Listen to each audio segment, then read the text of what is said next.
Gave up 6 runs on 10 hits, couple walks, couple strikeouts, allowed 2 home runs. And like Darren and I were discussing earlier, he has just 1 win over his last 6 starts and a 5.49 ERA in that span. And he surrendered 6 homers in his last 34 innings. So trying to keep it in the ballpark, have some success versus these lefties. Get back into the win column today. Yeah, Bryce was so good the first third of the season and scuffling here. Had a couple tough games in his last 4, but the good news is after his last worst start of the season on the road against Boston, he came home against the Blue Jays, went 6 2/3. Same scenario here. Tough start on the road against the Mets. Coming home where he's been much better, looking to give the Braves a chance to win here today. And a chance for a sweep. He'll take on Yelich, Churio, and Turang in the top of the first inning. Braves and Brewers, final game of the series, and now for the ball game. First pitch misses high. Starting up at 1:36 Eastern, 12:36 Central, and 77 degrees here in Atlanta. Bryce Elder brings his 1-0 pitch on the way to Yelich, and there's a ball high. The time of the first pitch brought to you by Schumann Farms.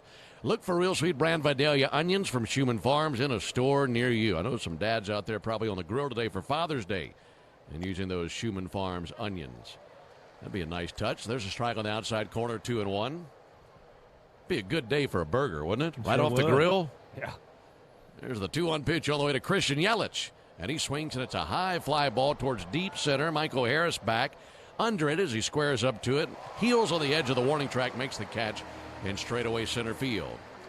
Got some big, fluffy white clouds passing by. A lot of sunshine, kind of intermittent shade with these big clouds just floating their way across the Atlanta skyline. And a very comfortable little breeze in from right center field. Well, earlier we were talking about the 4-seamer and the sinker for Elder. There's Jackson Churio. Wind up in the pitch on the way from Bryce Elder. Churio takes a called strike. He'll need those pitches against all these lefties, but more than anything, still throwing the slider the most, isn't he? Yeah, the slider is Bryce's favorite strikeout pitch, his swing and miss go-to option. Pitch on the way, chop foul right off the edge of the plate, 0-2. Yeah, first slider of the game there from Bryce.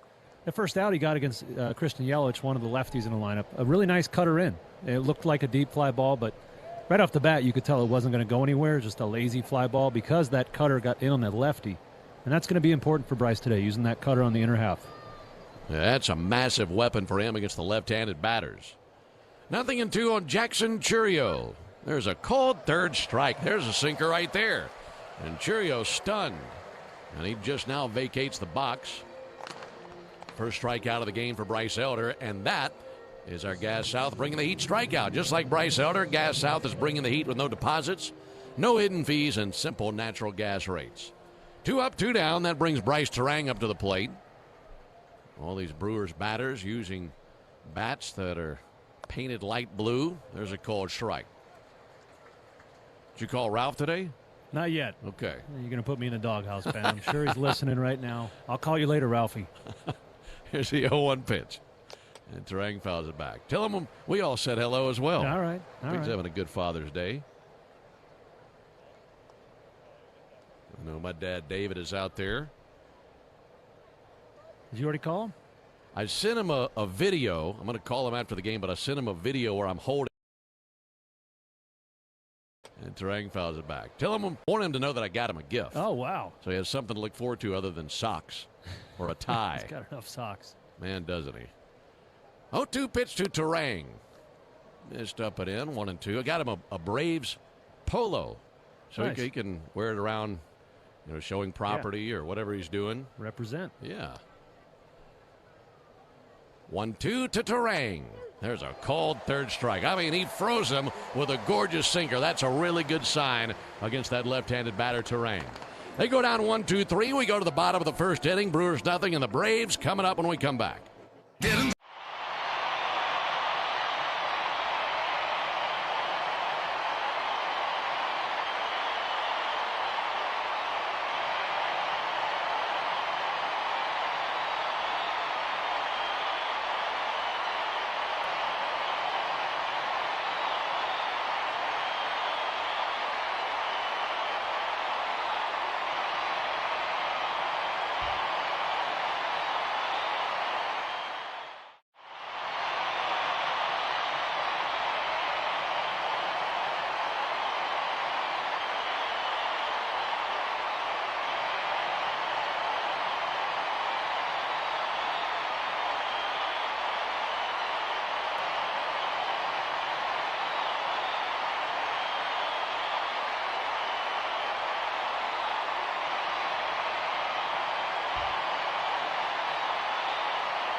score into the bottom of the first inning. It'll be Dubon, Baldwin, and Albies for the Braves. Glad to have you with us today on this beautiful Sunday from Atlanta, alongside Darren O'Day and our producer-engineer Jonathan Chadwick. Ben Ingram here with you. On the mound for the Brewers, the left-hander Robert Gasser. What a great name for a pitcher. He's about to go to work versus Mauricio Dubon. His lefty on the mound. Kicks and deals. And Dubon takes the ball outside. Here's the leather for Milwaukee. Jake Bauers at first base. Bryce Terang is the second baseman. Cooper Pratt the shortstop. David Hamilton the third baseman. Tell about the outfielders after the 1-0 pitch to Dubon. Here it is from Gasser. That'll be sent foul over to our right and into the seats at a 1-1 count. In left field, it's Jackson Churio. Garrett Mitchell is the center fielder, and Sal Frelick is out in right field. The catcher is William Contreras, and on the mound, the 6-foot-tall lefty Robert Gasser. 1-1 pitch, and Dubon pulls it foul right outside the line down the left field line, 1-2. Gasser, 6 feet tall, 200 pounds. He's from El Dorado Hills, California, and he's 27 years old, making his 6th start. He's gone 0-3 with a 4.88 ERA, and like we mentioned earlier, he hasn't won a big league game since 2024. 1-2 pitch. And Dubon serves it deep down the left field line, hooking to the corner, and a fair ball. That'll one-hop over the wall, and it's an automatic double for Mauricio. What a way to start the game. We talked about how the Braves have been forced to score late in the last 2 games. Got a great opportunity here in the first after that leadoff double. Dubon hit a sweeper there from Gasser, and that's a very flat breaking ball Gasser has. That's his mostly used pitch. He's a little bit like Kyle Harrison we saw yesterday for the Brewers, but the biggest difference, he's got a flat breaking ball. Harrison had some depth. Here comes Drake Baldwin. Drake takes the ball low. By the way, that's only the 3rd hit within the first 4 innings of a game in this series for the Braves. Wow. Just to show you how good the Brewers' pitching has been. All the Braves' theatrics have come late in games. Baldwin takes a called strike. So he's primarily sweeper sinker. Yep, sweeper sinker, and then for the strikeouts, he'll go 4-seam up like Harrison did yesterday. That pitch the Braves really struggle with. A good rising fastball top of the zone. Drake Baldwin 0 for 8 in the series. 1-1 and a busted bat roller to second base. Bryce Terang has it, throws to first base, 1 down, over to third base for Dubon. So the Braves have a runner at third base, 1 down for Ozzie Albies. Yeah, for Robert Gasser, no wins in his last 10 big league starts. And in his last turn on the 16th versus Cleveland, 5 2/3 of an inning, no runs allowed, 2 hits, 2 walks, 5 strikeouts. Got a no decision in a game the Brewers lost. And now he faces yesterday's hero, Ozzie Albies, batting from the right side with the infield in. No score for now, and Ozzie sends it foul deep down the left field line. Really turned on that first pitch cutter, 0-1. For Gasser, he allowed 6 runs over 5 innings 2 starts ago versus the A's. So it's been up and down for him. He deserved better than a loss, or rather a no decision in a loss in his last turn, but really roughed up the turn before that. 0-1 to Ozzie. Missed way upstairs. 1 ball and 1 strike. Brewers have gone 1-4 in Gasser's 5 starts this year.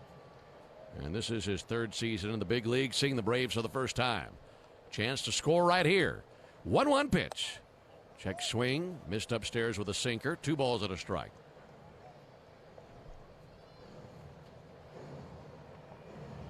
Braves won yesterday 4-3. Ozzie drove in 3 runs. He scored another. It was the Ozzie Albies show. 2-1 pitch. And he lifts it to right field. Sal Frelick drifting, makes the catch. Tagging from third base, Dubon. Here's the throw out of right. A dive for the plate, and it's 1-0 Braves.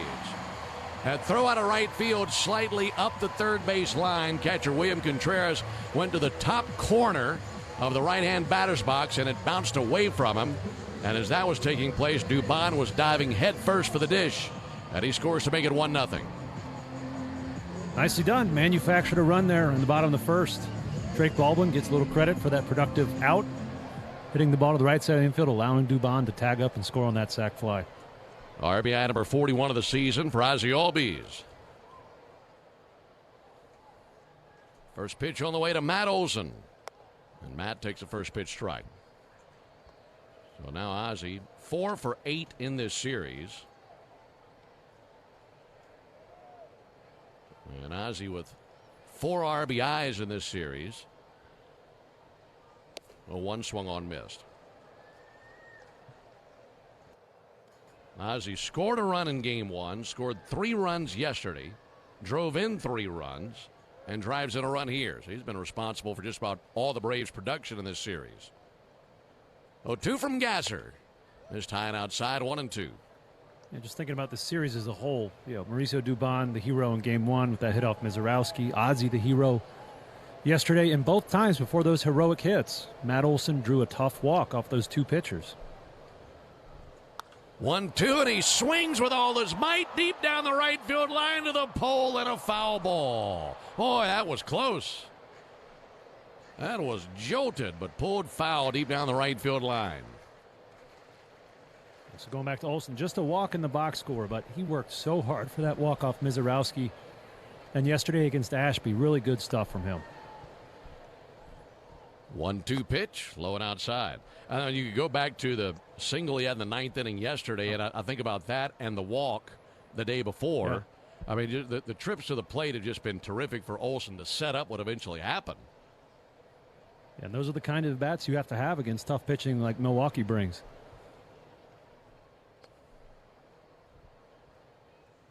2-2s and foul the other way. You have the heroic moments, but like you say, just as big. I mean, what takes place to build the moment? Matt has had such a solid season, sitting on 20 homers at this point.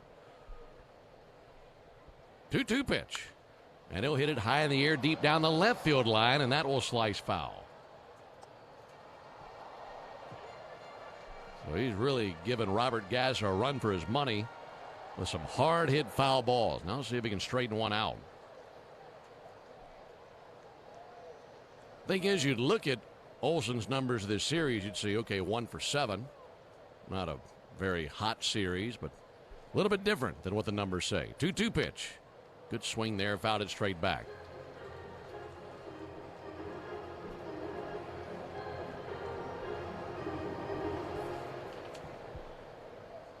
He's got a 9-game on base streak, does Olson.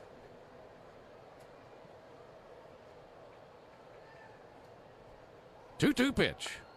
Low and outside, 3-2. And a big part of the on-base streak, not just hitting the ball hard, but at bats just like this. Yeah. And the one that you referenced. Yeah.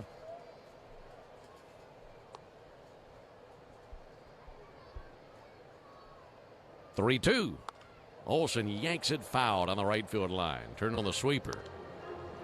And Matt Olson's not a contact guy, right? He's taking war hacks up there trying to hit the ball over the fence, but with 2 strikes, he's able to battle as well and really work Robert Gasser hard here early. This will be the 11th pitch of the battle. 3-2 low and outside, ball 4. That is so impressive. He extends the on-base streak to 10 games, and he's batting .314 in that span. After some of those foul balls that Gasser gave up, he's probably thankful it's just a walk. Yeah. You know, once you throw a batter everything you have in your repertoire, you feel like you got nothing left and you have to make the perfect pitch, and Gasser was trying to dot the outside corner with that fastball and missed badly. An easy take on that full count for Matt. William Contreras is the catcher, and he's out there visiting with his pitcher, Robert Gasser. Gasser in his career, 2 wins, 5 losses, a .359 ERA. This is his 113th Major League appearance. Mentioned that he is out of El Dorado Hills, California. Pitched at 3 different colleges. And then was originally drafted by the Padres. 1-0 Braves, bottom of the first inning. Here comes Michael Harris. Left on left matchup. There's a called strike. He started his college career at the University of New Mexico. And then he transferred to San Joaquin Delta College in Stockton, California. And then finished his college days at the University of Houston. 0-1 pitch. Outside 1-1. And then was the 71st overall pick in 2021 by the Padres. Traded to the Brewers in 2022. in the deal that sent Josh Hader the other way. 1-1 pitch. Harris takes a called strike. So it took him a little while to find a college home, didn't it? Yeah, you see that a lot more now in college baseball with the NIL. A lot more transfers. You didn't see them much back in my day. The old-timer, Darren O'Day. That's right. There's the 0-2 pitch. There's a called third strike. Rather a 1-2 pitch, I should say, on Harris, but he takes a called third strike on the outside corner. That into the bottom of the first inning. Braves get a run on one hit. No errors and a man left. We go to the top of the second. 1-0 Braves.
One nothing Braves into the top of the second alongside Darren O'Day. Ben Ingram here with you. Folks, the original Louisiana hot sauce keeps the flavor bases loaded with 3 simple ingredients.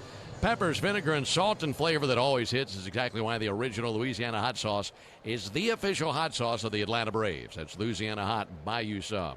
Here's William Contreras getting it going for the Brewers on the top of the second. Bryce Elder had a 1-2-3 first inning. And he really accomplished something huge for him versus Terang there in the first inning, Darren. Yeah, I get really excited when Bryce executes that front hip sinker to a lefty. It's such a big pitch for him. Contreras takes a called strike. Because as a left-handed batter, you're not used to seeing many sinkers thrown right at your rib cage and then breaking back over the plate for a strike. And so when he does that early in the game, he executes it for a strikeout. The rest of the lefties in the lineup know about it. 0-1. Nothing wrong with that. 0-2. And although Bryce has added the 4-seam and the cutter, I think when he's at his best, he's locating that glove side sinker into a lefty, away to a righty. The 0-2 pitch.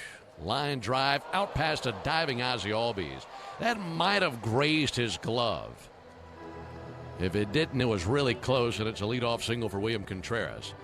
But finishing that point, it's not just about the result you get right then and there. It's what these other left-handed batters have to think about the rest of the game, isn't it? Yes, yeah, it puts it in their head. Nobody wants to go down looking with 2 strikes, and this is a very selective Brewers club.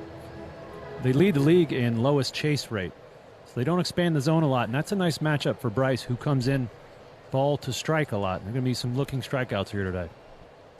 Jake Bauer's the batter, and he swings and gets a piece of a first-pitch slider and fouls it off the gear of Joey Bart.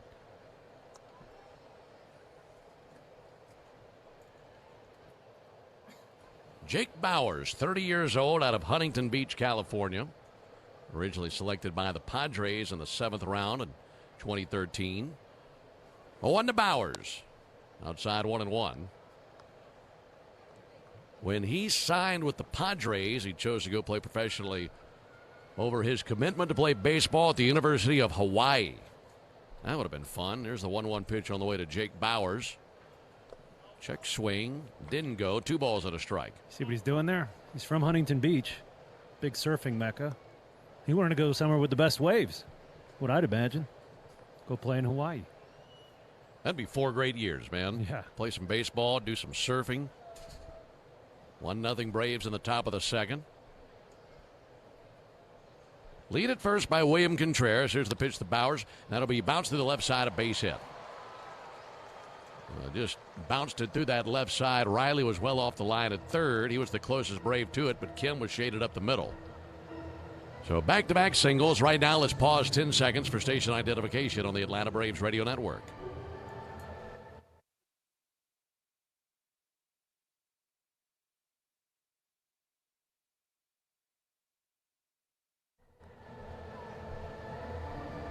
First and second for Garrett Mitchell. It's a 1-0 lead for the Braves, but the Brewers threatening here in the top of the second.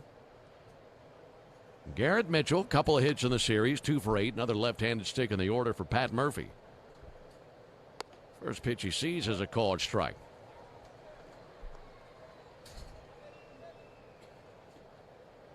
Mitchell, 27 years old, also a California boy. He's from Orange, California. Played his college ball at UCLA. There's the 0-1 pitch on the way to Mitchell. And a tapper. Soft out towards short. Charging Kim. Has one play. That's at first. Has to hurry to make that play. And gets it done. A 6-3 put out. Cuts down Mitchell. To second base Bowers. Over to third base for Contreras. I feel like we say it every time Elder's on the mound. A few base runners aboard. You know with one good pitch he can get the ground ball. That time he gets it. Just not a lot of force on it. Yeah. And Mitchell runs really well. He's a plus runner. So nice just to get one out there by Kim. Very athletic play coming in on that ball. Second and third, one down for Sal Frelick. He's 0 for 2 in the series. Another left-handed batter. And Frelick lines it down the left field line. That's trouble. That's going to go to the warning track and be cut off by Dubon in the corner. 2 runs will score. That's the result. And the Brewers have the lead on the double by Sal Frelick to drive in Contreras and Bowers. A lot of contact here in the top of the second. 2 singles and that double. Already this is a very different style game than what we saw each of the last 2 days. That's the truth. Yeah, Sal Frelick's probably the last hitter you want to face with runners in scoring position. Almost never strikes out, doesn't swing and miss. Always puts the ball in play. Got himself a fastball up and just shot it to left. One down. There's Cooper Pratt. He's had a good series. He's only been in the big leagues about a week, and he takes a sinker low. Pratt hitting .375. He's 3 for 7 in this series.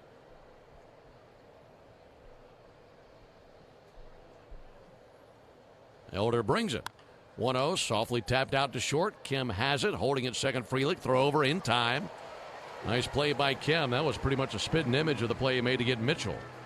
And 2 down with Frelick remaining at second base.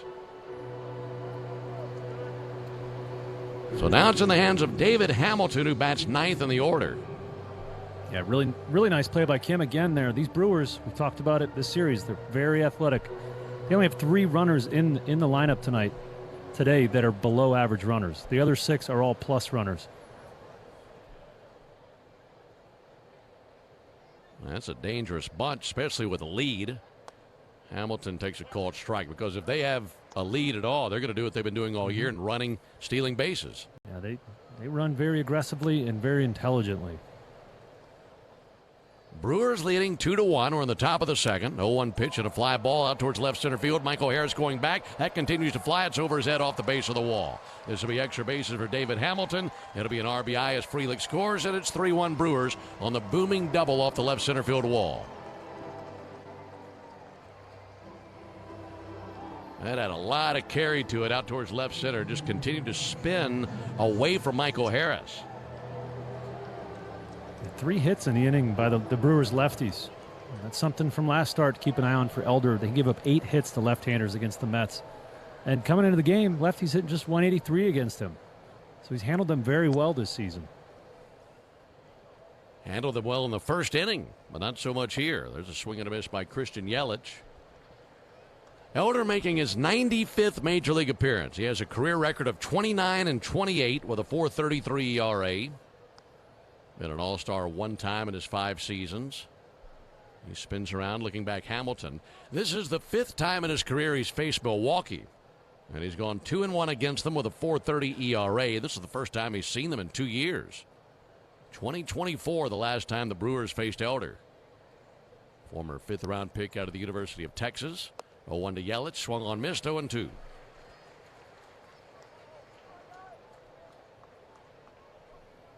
It's been a 3-run inning for the Brewers.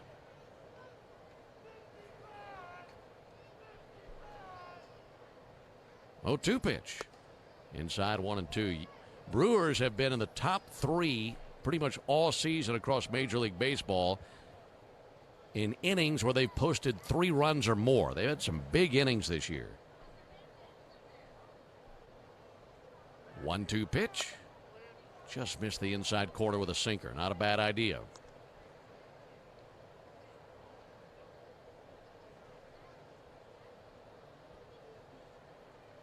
Yelich, the 7th Brewer to the plate here in the top of the 2nd. They've scored 3 times.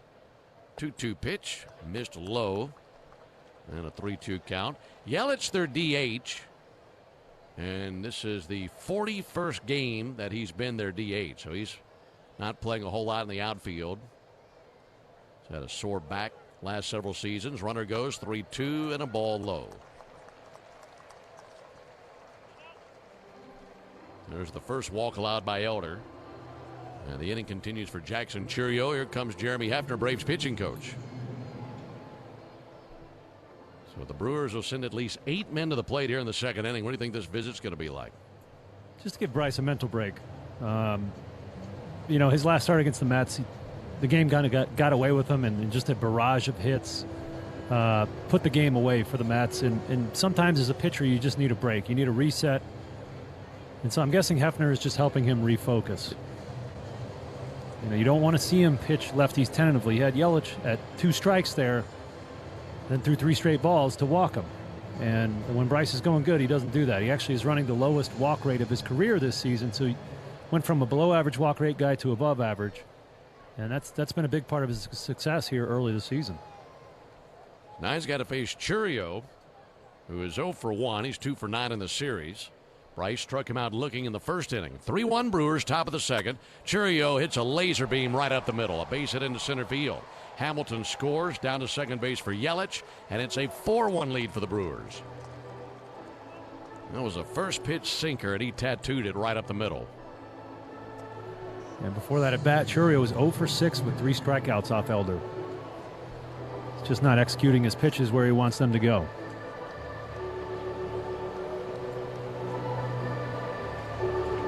So a 4-run top of the 2nd. Brewers had only scored 5 runs in the first 2 games of the series combined. And they lead 4-1 here. Bryce Terang up to the plate. He's swinging first pitch, and he finds a hole right up the middle. Spinning his wheels around 3rd base and scoring Christian Yelich. RBI single by Terang. 5-1 Brewers as they have batted around here in the 2nd inning. Tons of contact, and they've been aggressive early in the count, too. And you can see why they're one of the best teams in the league at scoring 3 or more runs an inning, because they just consistently hit the ball hard, put it in play, don't strike out much. You really have to work for your strikeouts or be Chris Sale, who just blows their doors off. But right now, Bryce Elder not getting that swing and miss he needs in these jams. William Contreras led off this inning with a single. And now he climbs in with runners at 1st and 2nd. There's a ball high. Just to give you an idea of how aggressive these Brewers have been early in counts, you know, when you have a batter come up to the plate for the 2nd time in an inning, it feels like 15 minutes have passed by sometimes by the time they come back around. I feel like he was just up there 5 minutes ago. Yeah. Really zipped through the order. 1-0 pitch, and he cranks it deep to left field. Back to the wall. That's got wings. That'll fly away. It's a 3-run home run by Contreras. And for Elder, the sky is falling here in the top of the 2nd inning. It's 8-1 Milwaukee. That's number 7 for Contreras on the 1-0 count. Homer number 7 for Contreras. Having an estimated Homer number 7 for Contreras. RBIs 44, 45, and 46. And a snowman up on the board for the Brewers here in the top of the 2nd.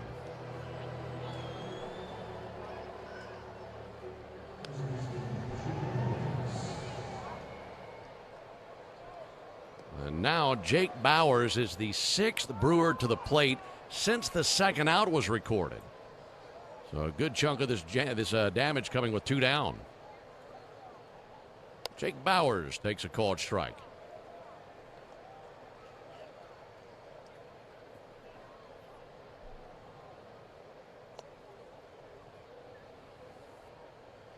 Oh, 1 pitch misses high. Yeah, the Braves had outscored the Brewers 7-5 in the first 2 games of this series. Well, the Brewers have erupted for a gigantic second. 1-1 pitch, a swing and a miss that time at a changeup, 1-2.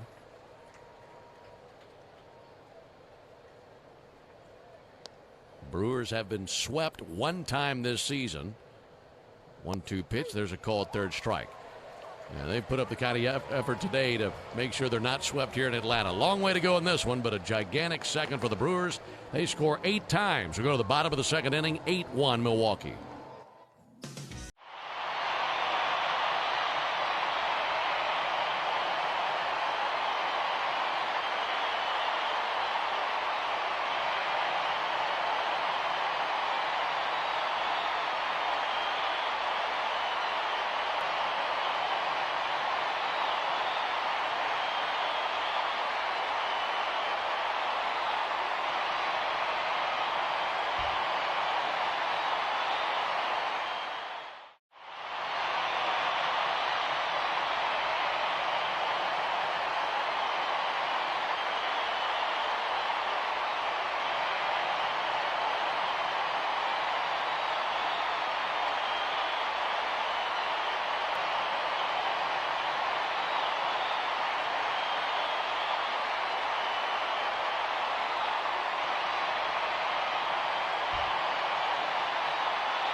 Bottom of the second inning, the Brewers have an 8-1 lead on the Braves as Austin Riley leads off. 6, 7, and 8 in the order versus Robert Gasser. First pitch from Gasser is a ball outside. Gasser's got to feel 10 feet tall and bulletproof right now after his mates gave him 8 runs to work with. They're in the top of the inning. 1-0 to Riley. And a called strike. So the Brewers sent 11 men to the plate in the top of the second inning. Scored 8 times on 7 hits. Biggest hit, the 3-run homer by Contreras. 1-1 to Riley. Ball low and inside, 2-1.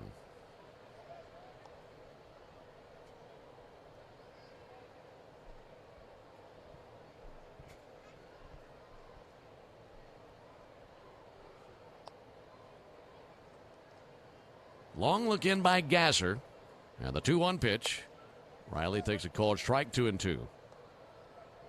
So the shell-shocked Braves trying to find a way to get back into this thing.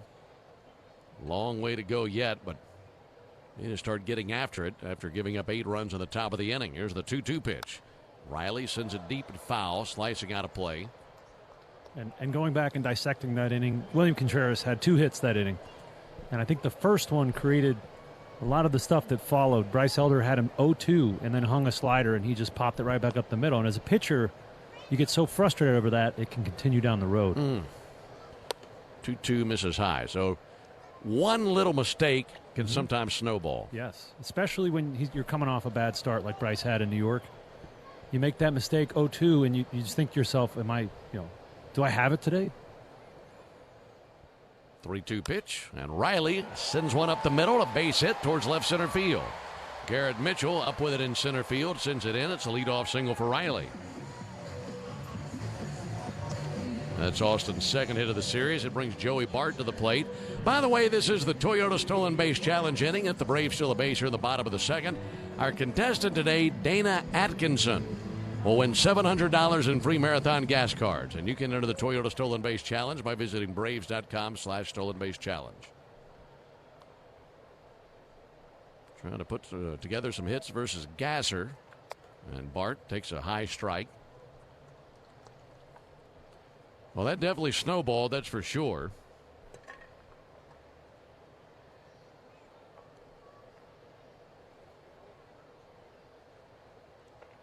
Bart takes the ball outside. And especially after what we saw in the first inning.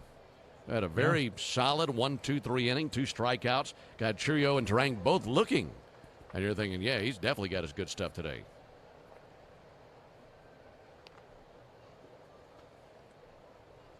Ball to strike on Bart. He swings and misses at a cutter drifting inside. 1 ball, 2 strikes. We're telling you about Robert Gasser. They're in the bottom of the first inning. 27-year-old left-hander. And when he was young and playing Little League ball and even up into high school, he certainly had the most popular celebrity at his games every single time watching him play. Here's the 1-2 pitch. That'll be lofted foul into the seats down the first base line. When Gasser was growing up, his dad was very close friends with Vin Diesel. What? So close of a friend that Vin Diesel would show up and come to a lot of his Little League and high school games. And for Vin, we all know how important family is if you watch any of the Fast and the Furious movies. There's a bouncer foul. I can't say that I have.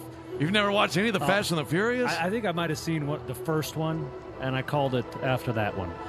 I think that's the case for a lot. I think there's been a million of them. I saw the first one when I was in college. Yeah. And I was driving a Camaro at the time. Here's the 1-2 pitch on the way to Joey Bart. And Bart hits one way up into the air to shallow left field. The shortstop Cooper Pratt under it. That'll come down into his glove, makes a 2-handed catch and 1 down. And as a probably 19, 20-year-old watching that movie, I decided I wanted to cut it loose in my Camaro as I left the theater, and I got pulled over.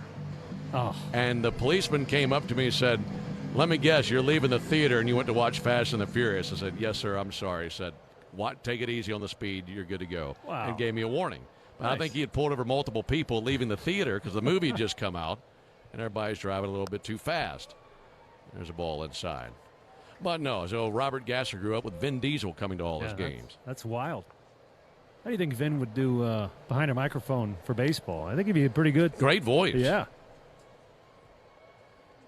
1-0 pitch swung on, missed. I mean, he'd probably have an electric home run call. What color was your Camaro? It was a forest green. T-tops. Don't love it. Well, it was used. We got what, you had to get the car. There's a ball inside. I wasn't driving anything brand new off the lot, but Any flames or anything? A little flare no on flame. No, nothing like that. Yeah. But the T-tops, man, I was feeling pretty cool with those things. Oh, yeah. 2-1 pitch on the way to Eli White. And he'll foul it off. 2 balls, 2 strikes. 8-1 Brewers is where the bottom of the second inning. What was the first car you ever had? The first car I ever drove was a 1988 Toyota Camry. It was my mom's car. It wasn't my car, but I made it my car pretty quickly. There's a 2-2. There's a called third strike. Sweeper gets Eli looking. Was that the one where you're popping the clutch? Yeah. No, I was doing the e-brake turns. Oh, that's right. I knew it was something. And as a result of that, and a few other adventures in the 88 maroon Camry, you couldn't drive, at the end of its life, you couldn't drive it farther than 5 miles from the house. 2 down for Ha-Sung Kim. Robert Gasser kicks and fires the first pitch. There's a called strike. But then as I matured a little bit, got a little more responsible, my dad and I went in on a Toyota Tacoma together, and that was my pride and joy. 0-1 pitch. There's a strike on the inside corner, 0-2. It's black and had big tires. Oh, that's nice. You know, it's no Camaro, but it got me to prom and back. 0-2 on Ha-Sung Kim. Left-hander Gasser brings it. There's a ball high, 1-2. First car I had, 1989 Ford F-150. And I swear that thing was 30 feet long. Had the long bed. I think it was used by painters before I had it. Always looked like I was going to do a job. There's the 1-2 pitch on the way to Ha-Sung Kim. Kim swings and tips it in the mid for strike 3. Braves had a leadoff single. Nothing after that. We go to the top of the third inning. 8-1 Milwaukee.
Well, so far, this one's taken a wrong turn. Braves are trailing 8-1 into the top of the third inning. All 8 runs for the Brewers came in the top of the second. The last time a Braves pitcher gave up 8 runs in an inning, Bartolo Colon, May 30th, 2017, in a game against the Angels. There's a ball outside, 1 ball and no strikes. Hopefully it's a long time before we see another inning like that. Here's the 1-0 pitch on the way to Garrett Mitchell, and he swings and misses. Yeah, and you mentioned how aggressive the Brewers were last inning. Elders coming into this inning had only thrown 39 pitches, and the Brewers starter Robert Gasser 48. 1-1 over for a called strike. And he's given up 1 run, so that was a very quick 8-run inning. Somehow very efficient if you're looking for a silver lining. There's a 1-2 pitch and a called third strike. Well, that's some positivity right there, man. That's right. Well, positive Pete over there. Yeah. The glass is 1/10 full. Yes, it is. One down here in the third inning. Folks, get Wi-Fi so reliable it never gets caught looking, at one price for the next 5 years and same-day Wi-Fi. Xfinity, imagine that. One out for Sal Frelick. And now time called. Home plate umpire Scott Berry is barking back at the Brewers dugout. And Joey Bart going to trot out there to the mound to visit with Elder. And I say that, you know, we're trying to be optimistic here, but the Braves have a big series against the Padres starting tomorrow night, and you don't want to have to run through that whole bullpen. You've already won this series. We're not going to throw this game away. We're going to fight. But as a big league manager, Walt Weiss, you always have to be thinking about tomorrow and the days that follow. And in a starting pitcher's mind, as much as they hate it, when you have an inning like that and you're trailing 8-1, you're also thinking, okay, maybe I don't win this game, but I've got to save our bullpen and make sure they're in a good position for tomorrow. Yeah, after last inning, his goals changed for the day. He's trying to get through 5 or 6 and help his team out. Offering on the way to Sal Frelick. Called strike. 0-1 on Frelick. He had a 2 RBI double last inning. RBIs 28 and 29 on the season for Frelick. He'll take a ball inside. 1 ball, 1 strike. Seen Frelick in each of the first 2 games, but he's starting for the first time today. 1-1 pitch. And a soft tapper to third base. Coming in Riley. Bare hand. Sends it over. Close play. Not in time. Really good play by Austin. And that's 1 or 2 or 3 of the other guys in this lineup. He gets that out, but not Frelick. Yeah, Frelick's a pest. Talked about his last at bat. He's always putting the ball in play, and when you put the ball in play with wheels like that, you're going to steal some hits like he did there. 1 on, 1 gone for Cooper Pratt. What we've seen here in the first few innings is the strength of the Brewers. And the way they do it, it's very different from some of the other big teams in Major League Baseball. There's a called strike. You and I yesterday were talking about the top contenders in the National League. Dodgers, Phillies, these Brewers, of course. We view them as the top contenders to the Braves in terms of winning the league and getting to the World Series. But this Brewers team, very different. They get it done very differently than some of those other teams that you'd consider. And yes, they have hit a homer in this game. There's a pickoff over to first base. And back in with a dive is Frelick. They'll hit some home runs here and there. But it's such a different attack compared to a team, say, like the Phillies, who, when they're rolling, they're going to just bombard you with long balls and gappers. Yeah, they very unique style in the major leagues now. 1 to Pratt, up and in. And that's out of necessity. Guys that hit for power are expensive. And the Brewers have figured out a different way, a cheaper way to produce runs, and a lot of them. You know, they're 28th in the league in home runs, but near the top of the heap in runs scored. Ball to strike. Pitch on the way from Elder. Pratt swings and tips a cutter into the mid of Joey Bart. 1-2. You know, it's like playing a basketball team that does full court press the whole time. I believe that. It's just constant pressure because they're going to put the ball in play, not strike out much, and then 6 of the guys in this lineup are plus runners.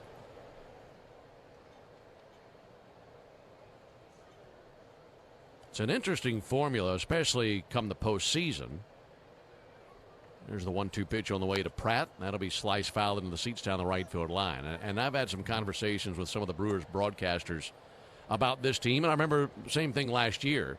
And their biggest fear was, yes, we can do all that, but we don't hit homers, and we feel like you have to hit home runs to win in October. And that might be true to a degree. I mean, it's good to have the ability to hit one out.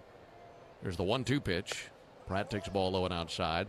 But for a team that can pitch the way that they pitch, if they have an early 1 or 2 run lead against some of these other teams and they play this way, man, they can really put that pressure on you. And I think that can win a lot of games in October. Yeah, I agree. It's not the standard way of doing it, but there's a chance.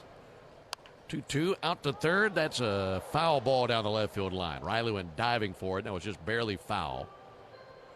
Yeah, the big obstacle in the postseason is the pitching staffs you're facing usually filled with swing and miss guys. And only the best bullpens get deep in the playoffs, and it can feel almost unfair facing the back end of the bullpen like our opponents get to experience every night against ours. So you're going to have to hit some home runs to succeed in the postseason. You can't. It's hard to put together a piecemeal inning like they did last inning against strikeout guys. Right, good point. 8-1 Brewers, top of the third. Runner at first, 1 down, 2-2 on Cooper Pratt. Pratt batting 8th. He's over 1 with a ground out, and he takes the ball a little bit low and outside. Pratt, just 21 years old, out of Senatobia, Mississippi, went to Magnolia Heights and had a terrific senior season. He was named Mississippi's Gatorade Player of the Year and did it not only at the plate but on the mound. He went 10-0 as a pitcher in high school. Runner goes 3-2, and there's ball 4 inside. Second walk allowed by Bryce Elder. Another at first and second, 1 down for the number 9 hitter, David Hamilton. Folks, you need all the energy you can get for game day, especially for a game like today. At Georgia Power, we know that energy costs are an important part of every budget, and we're committed to providing tools and assistance to make a difference so you can save energy for the game. Learn more at georgiapower.com/myenergy. David Hamilton doubled and scored a run in the second inning. Well, he digs in there, 234 hitter. First pitch changeup misses low. You probably won't see it here, but Hamilton leads the league in bunt hits with 10 already this year. So for him to juice that ball out to left center last at bat, it's a bit surprising. 1-0 pitch misses outside.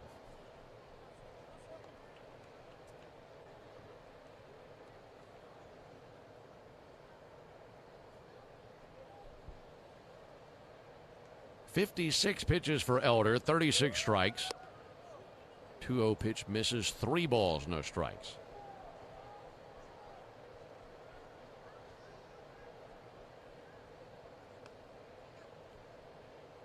Bottom of the order has been very good for the Brewers in this game. There's a called strike. Between the 7, 8, and 9 hitters, they've been to the plate 5, now 6 times with Hamilton. And been on base 4 times, driven in 2 runs, scored 2 runs. Looking for even more production right here. 3-1, and just touched the outside corner, 3-2.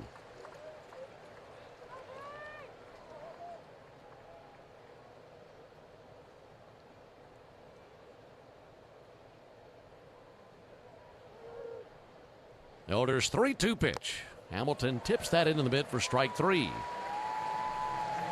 4th strikeout for Bryce. Correction, 5th strikeout for Bryce. 2 down in the inning. Back to the top of the order to Christian Yelich. Yelich has walked and scored. Also a fly out to center field. 8 runs on 8 hits for the Brewers. 1 run on 2 hits for the Braves. And Yelich swings and tips another one into the mitt. Nothing in 1 on him. Alongside Darren O'Day and our producer engineer Jonathan Chadwick, Ben Ingram here with you. Here's the 0-1. That'll be sent foul into the seats along the third baseline. Good crowd here on a Sunday. I'm sure lots of families are here enjoying Father's Day. Bringing Dad to the ballpark. Wish we had better news on the scoreboard, but I'm sure lots of folks enjoying themselves with their fathers at the ballpark. Pitch misses a little bit low, 1 ball and 2 strikes. Here's a wild number for you. I was thinking to myself, how many father-son duos have played in the big leagues? And it was a much higher number than I thought. Really high number. 1-2 pitch, and Yelich able to line one out to third, and a diving catch and roll by Austin Riley. Great catch, and with a defense like that, that is our Truist play of the game, brought to you by Truist. When you work with someone who knows a lot and cares even more, you're unstoppable. Truist, leaders in banking, unwavering in care. Truist Bank, member FDIC. We go to the bottom of the 3rd inning, 8-1 Milwaukee.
Into the bottom of the 3rd inning, Braves trailing the Brewers 8-1. Top of the order coming up with the Braves. It'll be Dubon, Baldwin, and Albies.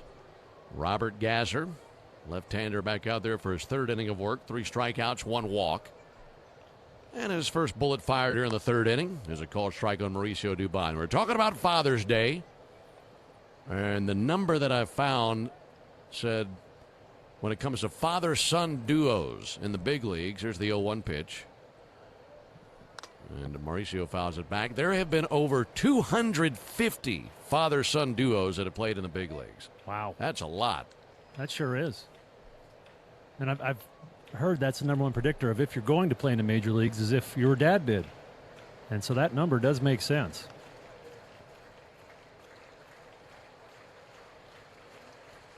Oh, 2 pitch, and he hangs alive, fouling one back. I got a special Father's Day shout out, and it's to a group of fathers and dads. It's all the dads that decide to coach. And I think that's such an important job for youth baseball is for those dads to spread that love of the game to the next generation. There's the 0-2 pitch. And Dubon sends it foul by the Braves dugout. And specifically, we just finished up our summer season with the 8U Eastside Tornadoes. Well, I was at the tournament game this morning. I just love watching baseball, man. I've been doing 2 games a day here these last few weekends. and those dads did a great job on that summer team. What a fun season. Yeah, that is cool. There's the 0-2 to Dubon. There's a ball low. You don't have to be a baseball genius to go out there and coach some Little League kids. Just having that time and spending time with them goes such a long way to help, like you said, create love of the game, whether they go on to be a big leaguer or just a fan in their adult years. 1-2 pitch, a little bit low and outside, 2-2. I couldn't agree more. You can learn so many life lessons from sports and specifically baseball. And so if you can get a kid to love the game, man, you're doing your job as a dad and as a coach. Yeah, that's right. There's the 2-2 pitch. And Dubon fouls it down into our right. 2-2 on Mauricio Dubon.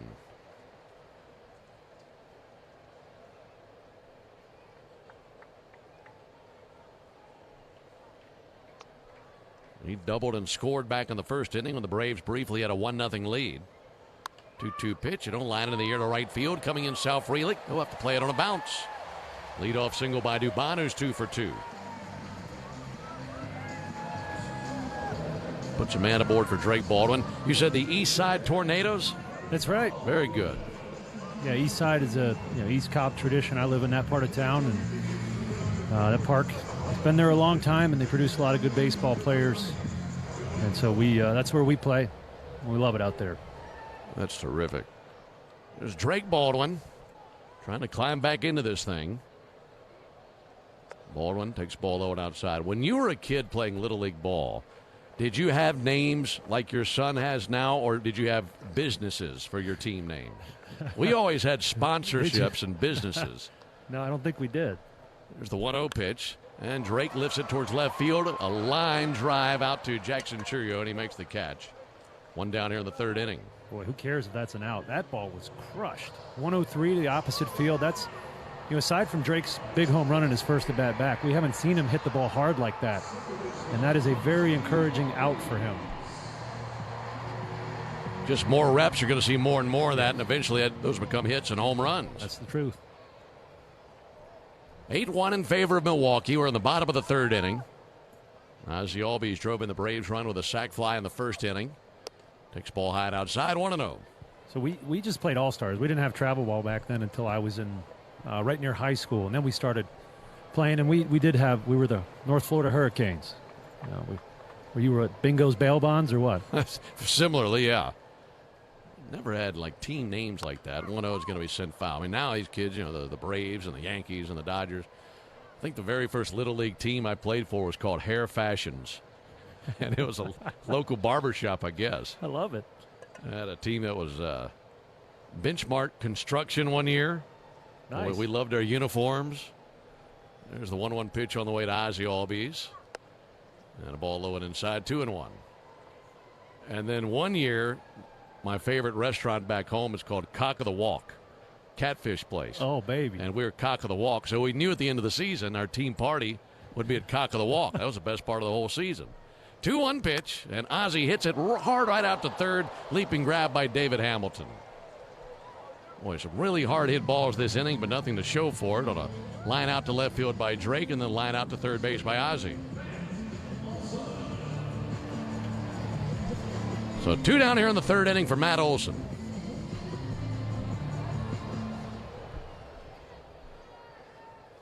Eight runs on 8 hits for the Brewers, 1 run on 3 hits for the Braves. Olson sends one foul. Well, sometimes you have a game like this, and you might think back on one moment and think if this had gone this way rather than that way, perhaps the game's a little bit different. And Olson had a walk in the first inning, but in that at bat, he had some very long foul balls, including one that just missed being a home run. There's the 0-1 pitch on the way to Olson. And he backs out of the way and takes a front door sweeper for a strike 0-2. And who knows if that ends up being a home run and it's 2-0 at that point. Maybe it turns into a big inning for the Braves. Didn't go that way, though. And then the next inning, it was a landslide by the Brewers against the Braves, scoring 8 times. Here's the 0-2 pitch. Olson a ball low and outside. 1-2.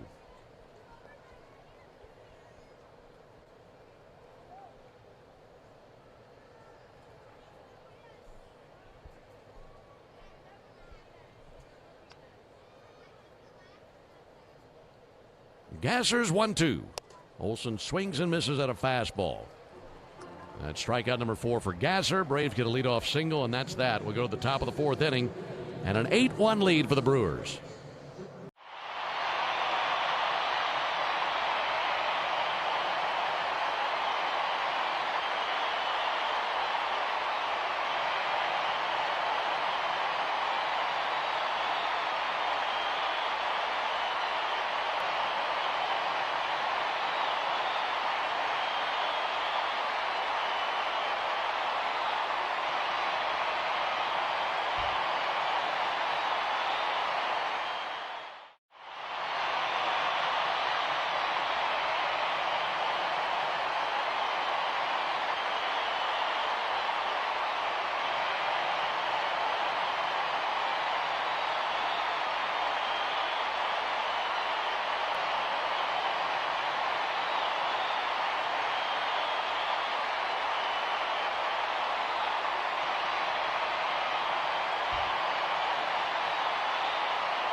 Action transfers into the top of the 4th inning here in Atlanta. It's an 8-1 lead for the Brewers.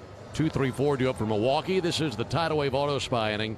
And Tidal Wave Auto Spy is making Braves country clean car country all season long. If the Braves pitch a scoreless 4th inning today, Tidal Wave will offer half off any monthly unlimited wash membership tomorrow.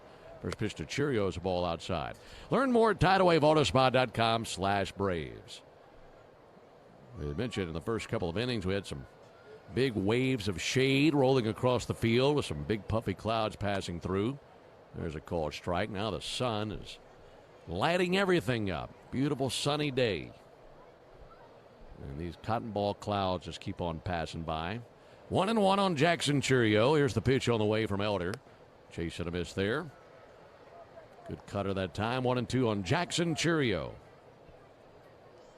If you're just now tuning in, the Brewers did all their damage in the top of the 2nd. They sent 11 men to the plate. Biggest hit was the 3-run homer by Contreras. Chourio takes a ball low and outside, 2-2. Altogether, they had 7 hits in that inning. There were 2 doubles, a homer, and a bunch of singles on top of that. Elder at 68 pitches and a 2-2 pitch. Popped back and fouled into the stands over to our right. That lands in the shady area of the 2nd level.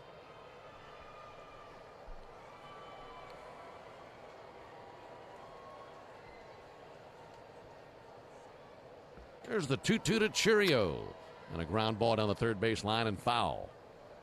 Cheerio, just 22 years old. Truly one of the great young stars of our game. He's from Venezuela. He has a younger brother named Jason, who's an outfielder in the Guardians organization. He's already made some great history in his young career. You go back 2 seasons, he joined Vada Pinson and Mike Trout as the only players in Major League history to record a 20 home run, 20 stolen base season in their age 20 season. Well, that's really jumping onto the scene and impressing everyone. He's batting .306 this year with 10 homers.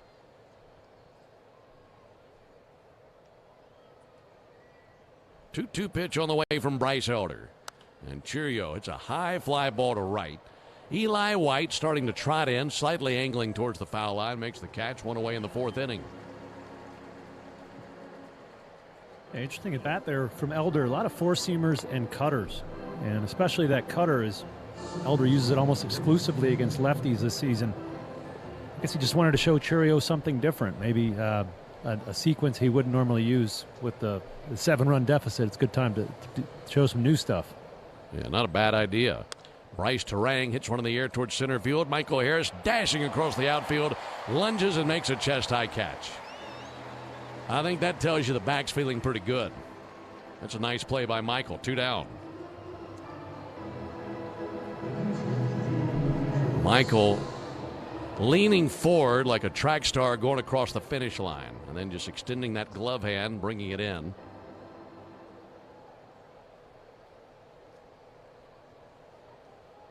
Two down for William Contreras. 8-1 Brewers, top of the 4th. Elder peering over the top of his tan glove. Kicks and brings it to Contreras. There's a ball inside. 1-0. Yeah, I was just thinking about Michael. I believe he's a first-time dad here recently, and it's always interesting, your first day as a player and as a dad. 1-0 pitch in for a strike. Your first Father's Day as a dad, and you have to hear Happy Father's Day 30 times in the clubhouse, and you have to say it back to every guy. It's a strange moment realizing you're one of the guys. 1-1 check swing. I thought he went. The appeal, he did go. I'm sure they're all special, but that first one has to be really amazing. You feel like you're in some exclusive club now. Wind up in the 1-2 pitch. And a bouncer over the mound to his left. Kim, going to be a tough play. Scoops it, bobbles it, recovers, throws over. That's too late. It was in the glove and then just popped right up out of the air, and he was able to barehand it out of the air, but by the time he fires over, no chance. And William Contreras now 3 for 3 in the game with 2 singles and a homer.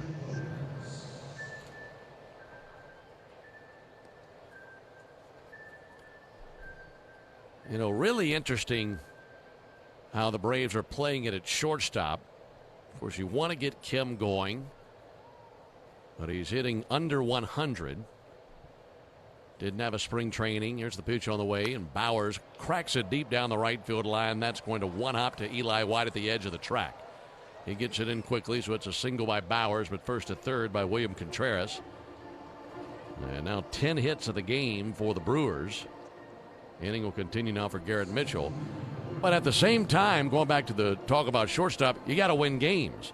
So the only way you get Kim going is by playing him, but if he continues to struggle, you can't just have him out there consistently. We've seen Mateo a lot this series. Yeah, and Mateo's made the most of his opportunities as a starter. Much better numbers when he starts the game than when he enters as a pinch hitter. So, yeah, it's a rock and a hard place with Kim. He's either going to have to get it going or the Braves are going to have to figure something out. First and third, 2 down for Garrett Mitchell. And Mitchell chops it off the plate up the first base line. Glove by Olson.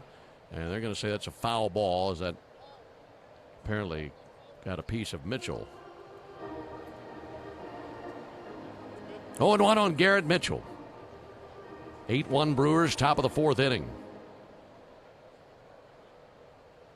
Well, if Elder can get this last out, he can thank Eli White for saving him a run. He got to that Jake Bauers single and right so quickly that Contreras had to hold at third. So you just got to get this third one here and then go shake your right fielder's hand.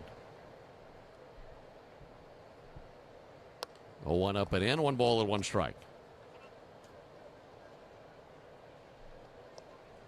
Elder at 79 pitches.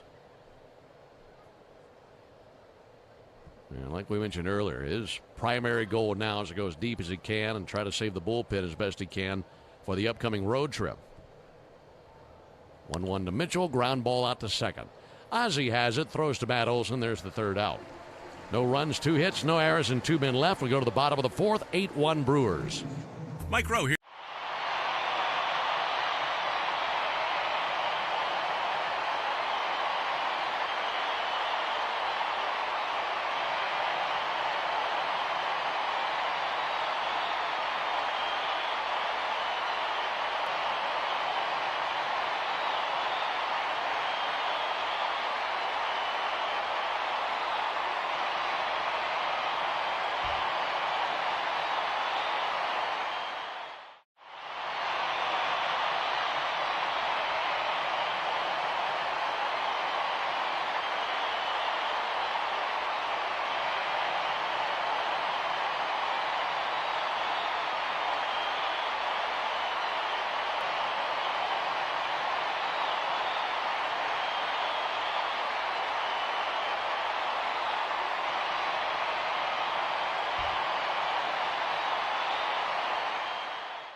With the Brewers leading the Braves 8-1. We go to the bottom of the fourth inning. Michael Harris leads off for the Braves. That top of the fourth was a clean fourth inning.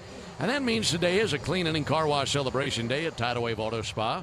Stop by any Tidal Wave location tomorrow. Get half off any unlimited wash membership for the first month.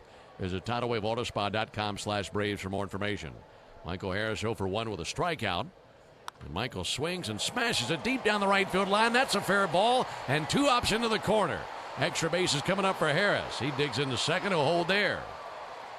Leadoff double for Michael Harris on a ball that was stung pretty hard down the right field line.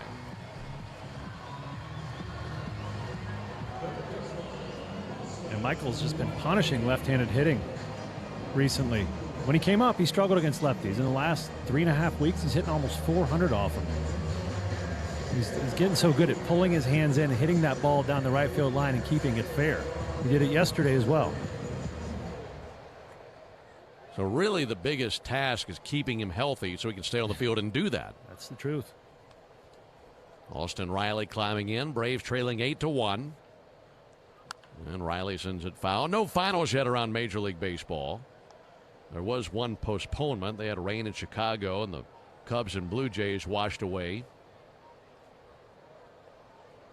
Phillies and Mets played tonight. There goes Michael. 0-1 pitch is a ball high. No throw down and a stolen base for Michael Harris. Michael able to swipe third. That is his 4th steal in 5 attempts. Now a sac fly could drive him in.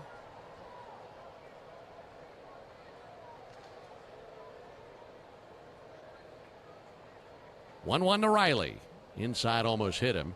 I mean, on one side of the ledger, you're thinking, all right, well, it's 8-1. You don't want to be stealing and run the risk of being caught. But Michael takes off. What do you got to lose? I mean, trying to find something to spark the team. If you feel like you can get over there, go ahead and do it. Maybe it lead to something. Here's the 2-1 pitch. Riley swings and misses 2-2. Well, Gasser wasn't paying any attention to him either. And David Hamilton at third was almost on the outfield grass. So why not? If they're giving it to you, let's take it. Riley singled in the 2nd inning. Looking for an RBI base hit here. 2-2 from Gasser. He swings and misses at a high fastball for strike 3. All those unwritten rules in baseball, I feel like have gone by the wayside. And you're not going to score 7 runs here this inning, but if you score 1 or 2, and you score 1 or 2 next inning, now we're talking about a competitive game. So, the Brewers had their runners started last inning with a 7-run lead. Back in the day, that would have been, grounds for a plunking. But that's not the case anymore. 1 out for Joey Bart. He swings and misses at a first pitch fastball.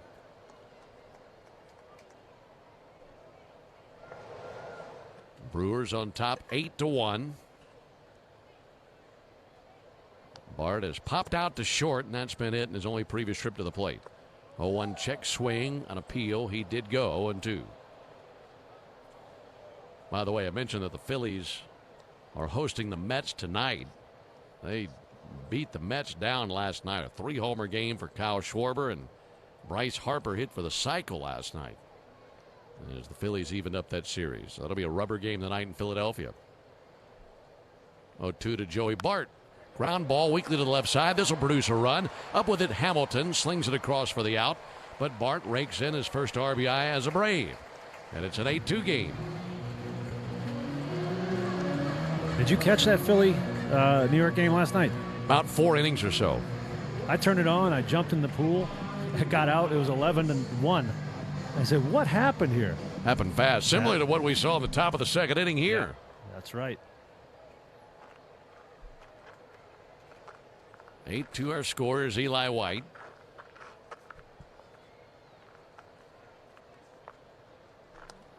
And there's a ball outside. Yeah, the Phillies were starting to take off when I turned it on last night. And I'm listening to Joe Davis and John Smoltz, and I'm packing my suitcase for the trip. And it seemed like about every 5 minutes I heard him calling a Kyle Schwarber home run. That'll be sent foul down the third base line. 2 in 1 inning, right? 2 in 1 inning and 3 for the game. And Bryce Harper hitting for the cycle. That's a lot happening in that game. Sure is. 8-2 Brewers, bottom of the 4th. Base is empty, 2 down, and the 1-1 pitch to Eli White, and a ground ball out towards third and foul. Was it last year we saw a Schwarber 3-home run game? 4. Oh, he hit a 4. That's right. Happened to us twice. You were there for the game in Arizona. Yes. There were 2 different players who had 4-homer games against the Braves, Eugenio Suarez and Kyle Schwarber. And in the Schwarber game, he came to the plate for a 5th time and was facing Vidal Brujan. That'll be sent foul on the right field line. It's a good memory. And I'm thinking he's about to hit his 5th homer of the game. And I think he got him to pop up to shallow right field. So the one guy who got him out was a position player pitching in Vidal Brujan, if memory serves.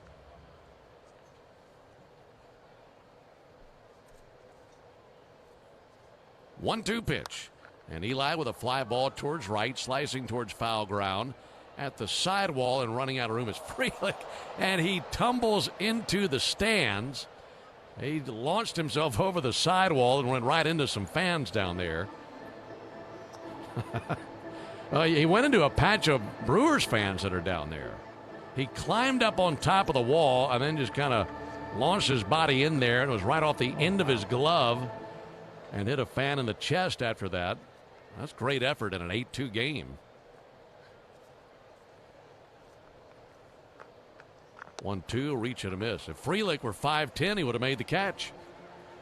Couldn't quite get there, though. That strikeout into the bottom of the 4th. We go to the top of the 5th inning, 8-2 Milwaukee.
Braves trailing 8-2 here at the hands of the Brewers, who are trying to avoid being swept. Braves won game 1 3-2, won game 2 4-3, and trailing 8-2 here today on Father's Day. Sal Frelick leads off.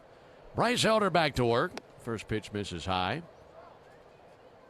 Frelick, Pratt, and Hamilton here in the 5th inning for the Brewers. Brewers go to Cincinnati after the game as they'll continue their road trip. Here's the 1-0 pitch. Frelick with a ground ball to second. Ozzie to his right. Backhands. Off balance throw right on the money. That's in time of the out. 1 down. Let's pause 10 seconds for station identification. This is the Atlanta Braves Radio Network.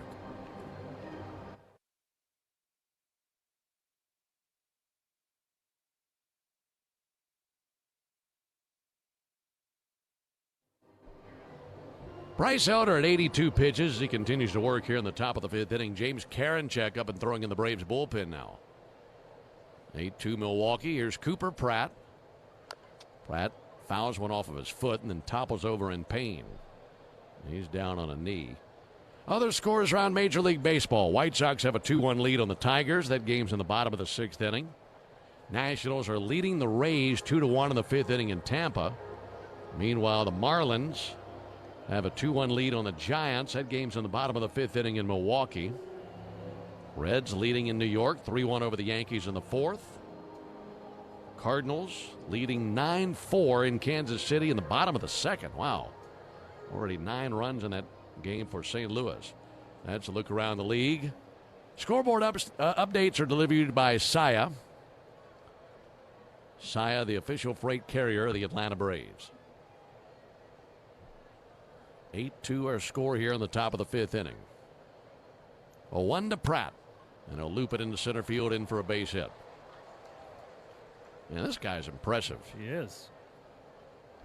He really hurt himself on that foul ball. He limped his way to first base. Visibly hobbled. I've never done one of those, but I've heard those foul balls are extremely painful. Yeah, it looks awful. But Pratt has 4 hits in this series. He's 21 years old and has gone 4 for 9. 4 for 9 with a walk, also a stolen base. Here comes David Hamilton, rounding at the bottom of the order, and he lines it into left field. Base hit into left, down to second base for Cooper Pratt. This has just been an all-out attack, top to bottom of the order for the Brewers. They have 12 hits in this game. We're only in the 5th inning.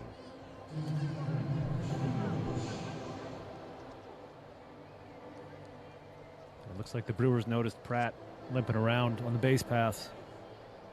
Visit from the athletic trainer out there at second base.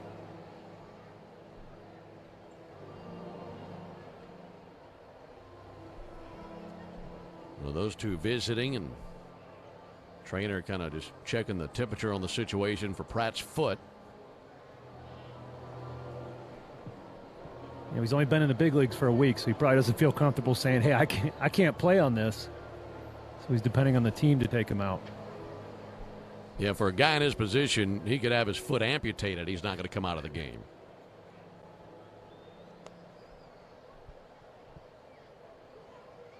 Back to the top of the order to Christian Yelich. Pratt remains in the game as the trainer heads back down the steps of the dugout.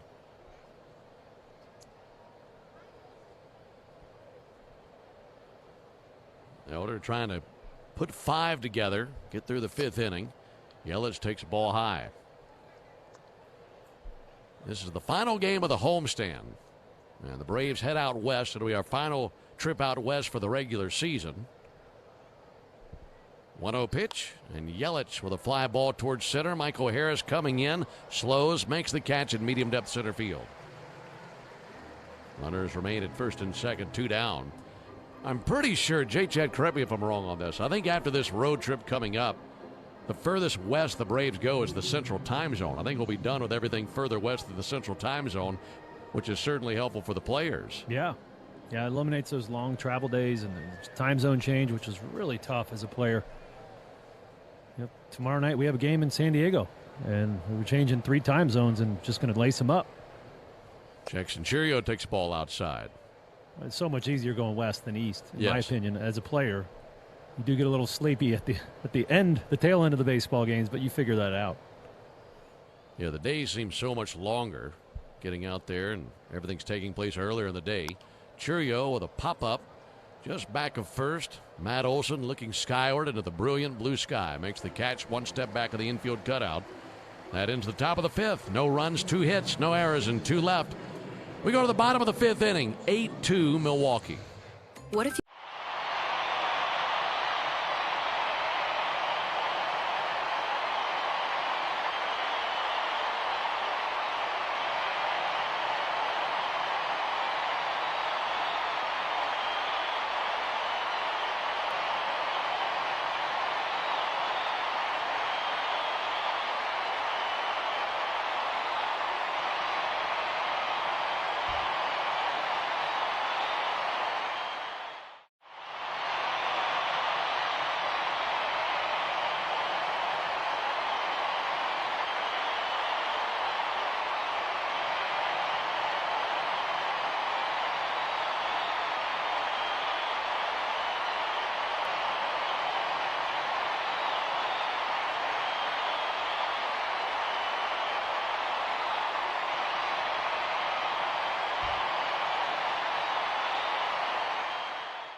Brewers 8, Braves 2, 9-1-2 coming up with the Braves, starting with Ha-Sung Kim. Robert Gasser out there for his 5th inning of work, and he fires over a called strike. 0-1. Kim over 1 with a strikeout. Gasser has 6 strikeouts, 1 walk. 0-1 from the left-hander. This low and inside, 1 ball and 1 strike. We were talking about today being Father's Day. It's also the official first day of summer. It comes along at a good time. It's felt like summer for the last few weeks here in Atlanta. Here's a 1-1 pitch. Reach and a miss, 1-2, but that is official today. I was reading as of, I think it said somewhere around 4:30 this morning, the official beginning of summer. All right, here we go. Longest day of the year, right? I believe. Yeah. Here's the 1-2. And Kim hits one a mile high, but to shallow left center. Shortstop Cooper Pratt calling off everyone. Makes a 2-handed catch in shallow left center field. 1 down here in the 5th inning.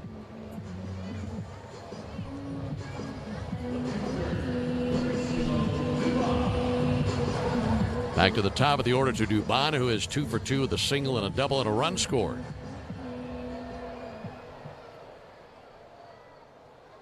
Eight runs on 12 hits for the Brewers, 2 runs on 4 hits for the Braves. Here it is to Dubon, and he swings and guides it out to short. Backhanded stop by Pratt, off balance throw, bounced it, and maintaining his balance and a foot on the bag, Jake Bauers. Really impressive play on both sides by Pratt and Bauers, and 2 down. Did you look that up? I did. Official longest day, right? Today, yeah. So Atlanta will get about 14 and a half hours of daylight today. Farther north you go, the more you get. So Seattle will get 16 hours of daylight. So that means for us, we're going to get about 17 or 18 because we're starting our day here and going out west. Yep. A lot of sunlight for us today. That's right. Good vitamin D. 8-2 Brewers, 2 down in the bottom of the 5th inning for Drake Baldwin. And Baldwin swings and fouls 1 back.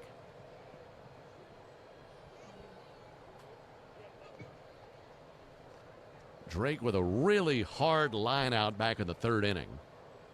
And as he's coming back from spending a month on the shelf with the oblique injury, that swing getting better and better and better. 0-1 fouled off, 0-2.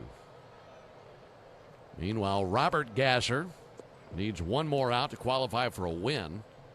And it'd be his first win of the big leagues in 2 seasons. He's only making his 13th major league appearance, but last time he won a game 2024. So it's been a long time between drinks for him. 1-2 pitch. Baldwin takes ball low and outside. 1-2. James Karinchak has been throwing for the Braves in the bullpen, so I know Reynaldo Lopez was throwing as well, so we'll likely see somebody new here in the top of the 6th inning, probably Lopez. 1-2, a reach and a miss by Baldwin, got him with a sweeper. That's now 7 strikeouts for Robert Gasser. He has really enjoyed all this run support. We'll go to the top of the 6th inning, 8-2 Brewers.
Still Bryce Elder on the mound as we go to the top of the 6th inning. 8-2 Brewers.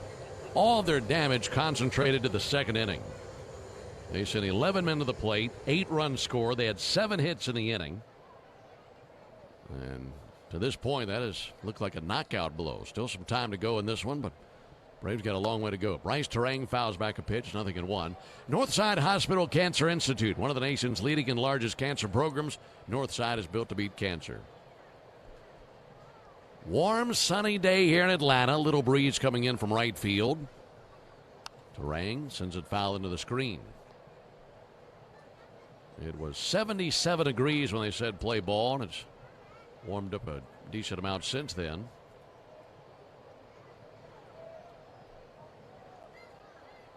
.84 degrees at the ballpark now. 0-2 pitch.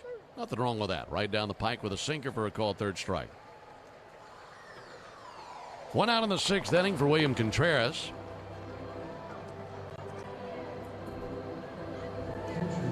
Seen a lot of rain lately, no matter where the Braves have been playing. Chicago, New York, Atlanta. A lot of rain delays and even a game that was rained out. One in Chicago and one here.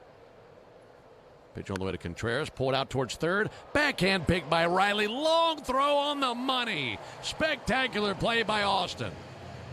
And it happened as quick as a whistle, and that little roller down the 3rd base line that carried Austin into foul territory. And man, that's a long throw. Put it right on the spot for Olsen. He got rid of that so fast. I thought he was going to set his back foot and make a strong throw. But he's got the arm strength to do that on the move. Beautifully done. 2 down for Bowers. No ground one up the first base line and foul. Let me say this. If the rain follows us to San Diego, something's really wrong at that point. Yeah, we might have done something wrong in a different life. Yeah. You go out there, you're expecting perfect weather. Just hope we don't have an earthquake the way things have gone with the weather for the Braves. Line drive, little hop in the air by Olsen. He catches it. And it's a 1-2-3 6th. We go to the bottom of the inning, 8-2 Brewers.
8-2 Brewers into the bottom of the 6th inning. Folks, you ever wonder what a home run tastes like? It's a little peppery, a little tangy, and a lot like the original Louisiana hot sauce, the official hot sauce of the Atlanta Braves. It's Louisiana Hot. Buy you some. Robert Gasser's first pitch is hit of the air to right field, way up there towards Sal Friedlich. He's under it, makes the catch. 1 pitch and 1 down here in the bottom of the 6th inning. Alongside Darren O'Day and our producer-engineer Jonathan Chadwick, Ben Ingram here with you. Hey, by the way, we were just talking about weather in California and how it's normally perfect. Right now at Dodger Stadium, there is a warehouse fire near the stadium, and the place is extremely smoky. I was looking at videos in between innings, and I'm pretty sure they'll play their game, but very smoky and hazy there with a nearby fire of all things. There's a ball low, 1-0. To say, was it another disgruntled employee? It says, nearby Ball Heights warehouse fire has enshrouded Dodger Stadium with smoke and haze. There's a ball high, 2 balls, no strikes. Remember the last time we left Anaheim, shortly after, there was a disgruntled employee at a paper factory that lit the factory on fire and burnt it to the ground. That happened this year? Yeah. Why don't I remember that? Here's the 2-0 to Olsen. And a soft roll at first. Gloved by Bauer, steps on the bag, 2 down.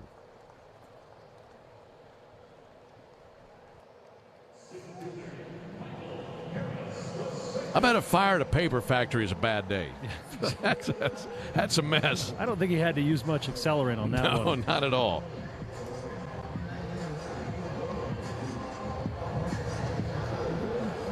Two down for Michael Harris. He scored in the 4th inning. That's the last time the Braves scored a run. Gasser at 94 pitches. Here comes number 95. Harris shows bunt, pushes it foul on the third base line, 0-1. Correction, Ben. That actually happened when we were in Anaheim. It happened the 7th. April 7th, the second day we were there. Ontario, California. The guy started the fire. Remember that because it was very close to the time, but apparently it was during that series. And if I'm not mistaken, 0-1 pulled foul. That's the same night Walt Weiss took down Jorge Soler. That's why we didn't realize it. A lot going on that day. There was. That was one of my favorite nights of the season. 0-2 on Michael Harris. This, on the other hand, has been one of my least favorite days of the season. Here's the 0-2 pitch on the way to Michael. And Michael with a ground ball to second. Bryce Terang has it. He throws to first. It's a 1-2-3, bottom of the 6th inning. We've completed 6. And as we go to the top of the 7th, it's an 8-2 lead for the Brewers.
Eight to 2 Brew Crew as we head into the top of the 7th inning. How did we get here? That dreadful second inning out of Bryce Elder. 8 runs, 7 hits. So if you take away that 1 inning, the other 5 innings, just 5 hits allowed. About 12 total on the day, 8 earned runs, 2 walks, 6 strikeouts. Got much stronger as the game went on. On to relieve him, right-hander Ronaldo Lopez, the 32-year-old. He's pitching for the 18th time this season. He last pitched against the Giants, who went 2 innings, just 1 hit allowed to go with a strikeout. Garrett Mitchell leads it off for the Brewers. Takes ball outside. The only start of Elder's career that was worse than this one in terms of earned runs happened almost a year ago to the day. You have to go back to June 27th last year in a game against the Phillies. 1-0 pitches outside. He gave up 9 earned runs in that game. Gave up 10 total, but 9 earned as he went 2 innings. And we mentioned that his focus and his goals certainly changed for this game after the 2nd inning. Here's the 2-0 pitch. Ball a little bit low and outside. So at least in that regard, he was able to put 6 innings in the book and help the bullpen out for the upcoming road trip. Yeah, it certainly did his job and achieved his goal of going 5, and then that 6 was a little bonus. 3-0 pitch in for a strike. Aside from that second, no runs allowed, 5 strikeouts, 5 hits. So maybe something to build on there, those other 5 innings. Here's the 3-1, and Mitchell takes a leadoff walk. Fastball outside. Napa is a proud partner of your Atlanta Braves with America's largest network of parts and care. Napa has all the bases covered when it comes to your ride. What's interesting is his worst start happened almost this time last year, something you and I were talking about before, and I don't have a scientific basis to this, but my impression of Bryce Elder is that he pitches poorly when it's hot. All of his worst outings come when it's very hot. And he pitches a little bit better at the beginning and the end of the seasons. Frelick shows bunt, takes a called strike. See, now that would make some sense if you're a guy from Vermont. Yeah. He's from Texas. Yep. He's been dealing with heat his whole life. He has. I think it has to do with the density of the air and how his ball moves, specifically his sinker. Yeah, that makes sense. Think about San Francisco last year. 0-1 pitch over for a strike. Yeah, because that was such a crisp, cool day. Yep. Little breeze in his face. Sinker was electric. Sinker was electric. And he had great command of it. And that thick marine layer, that dense air, causes your pitches to move a little bit more. Well, the good news is his next start should come in San Francisco. 0-2 to Frelick, fouled back. That'll be the second city of that next road trip. We go to San Diego to play tomorrow, Tuesday, and Wednesday. Off day Thursday. By the way, that swing got a piece of the glove of Joey Bart. Catcher's interference put runners at first and second. But yeah, then in San Francisco next weekend, Friday, Saturday, Sunday, and he should go in one of those games.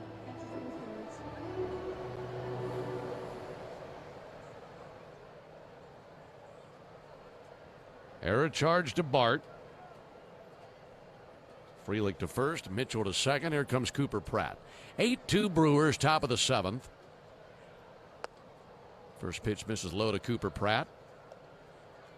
There were 3 games last season for Elder where he gave up 8 runs or more, and it was all at the height of summer. To back your theory. 1-0 pitch, a little bit low and outside.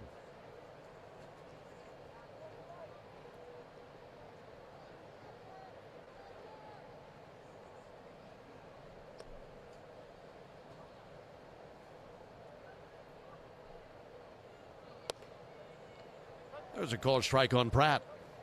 And you think about this season as well for Elder. He was nails out of the gate. I mean, one of the best in the league for a while. Stubbed his toe here recently. But I expect him to figure that out.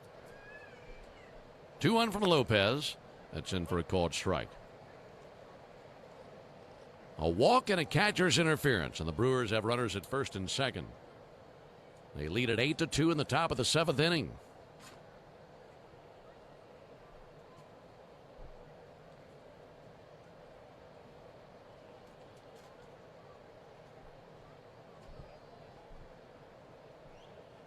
Pratt is singled. He's also walked and a ground out to shortstop.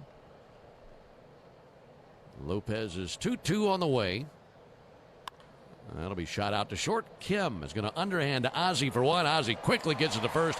Very nice double play. It's a very nice turn by Ozzie. He was pretty much flat-footed as he's looking to Kim, gloved it, and then rotated to his left to throw over there to first base. Double play puts a runner at third base, 2 down. By the way, the bottom of the 6th came and went so quickly that we never even got time to give you our contestant's name in the Georgia Lottery home run jackpot inning. Clearly we didn't have a winner as the Braves didn't go deep. Here's David Hamilton. Hamilton takes the ball outside, but if the Braves had hit a homer there in the bottom of the 6th inning, our contestant Gary Taylor in Houston, Georgia would have won $3,100. And if you'd like to enter for your chance to win at least $1,000 from the Georgia Lottery, visit 680thefan.com/GA Lottery. Georgia Lottery, today could be the day. 0-1 misses low. 1 ball and 1 strike.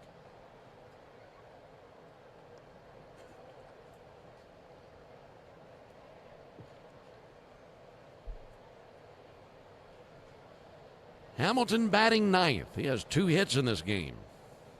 Single and a double. 1-1 pitch over for a called strike. Fastball 95.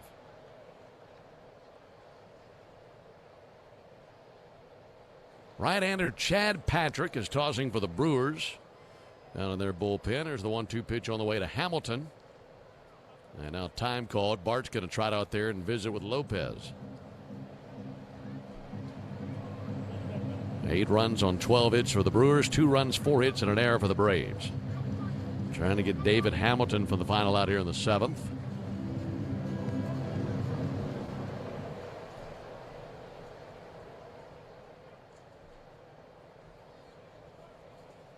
David Hamilton, 28 years old.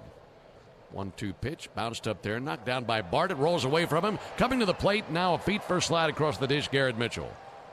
And that pitch down to the dirt by Lopez produces a run. It's now 9-2 Brewers after the wild pitch.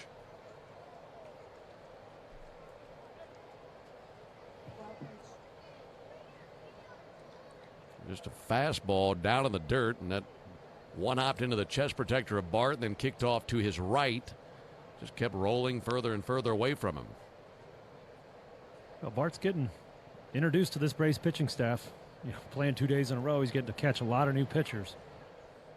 Get to know him a little bit. 2-2 fouled off into the seats down the left field line. Yeah, I like what you've said in the past when it comes to a brand new catcher joining a team. It's a lot like speed dating. I think that's the perfect way to describe what it's like for those catchers. Yeah, it's a challenge. 2-2 is low, 3-2. There's a lot to remember joining a new club.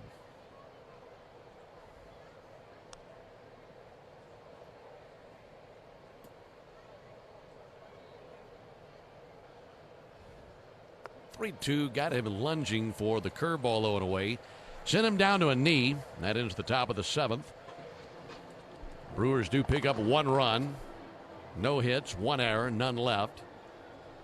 As a walk took place in the inning and also a wild pitch. Going to keep it right here to hear from Timothy Miller in just a moment. In between innings, it's the 7th inning stretch brought to you by the Warrior Alliance. The Warrior Alliance is stepping up at the plate to help Warriors navigate to success after military service. Visit thewarrioralliance.org to learn more. Circular red carpet rolled out on the grass right in front of the mound. Microphone there waiting on Timothy. He steps up to the microphone in his tuxedo on Father's Day. And let's go down to Timothy Miller as he brings us God Bless America.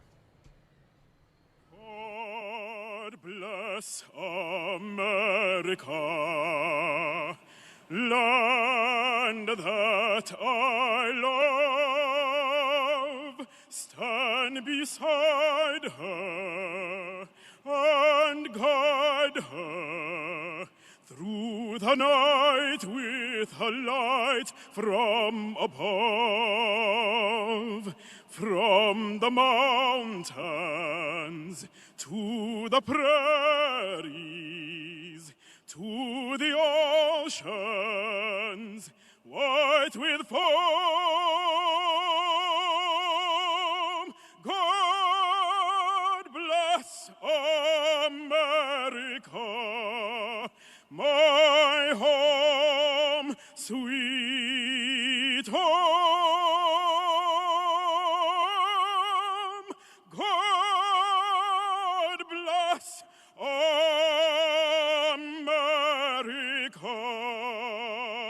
my home, sweet home.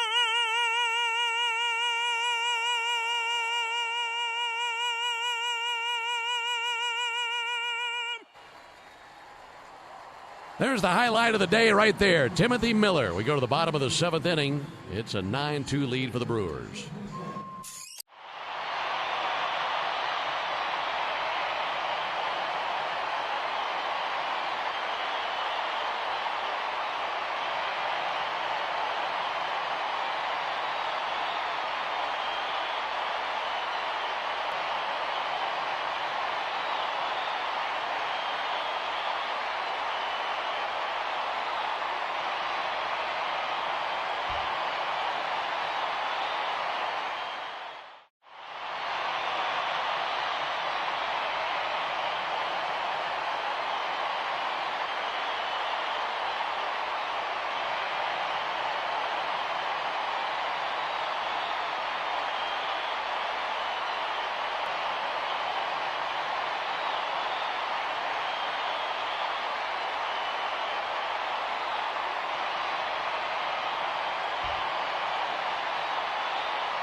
Well, on to the bottom of the 7th. Braves trailing the Brewers by a score of 9-2. Robert Gasser's finished after 6 innings pitched.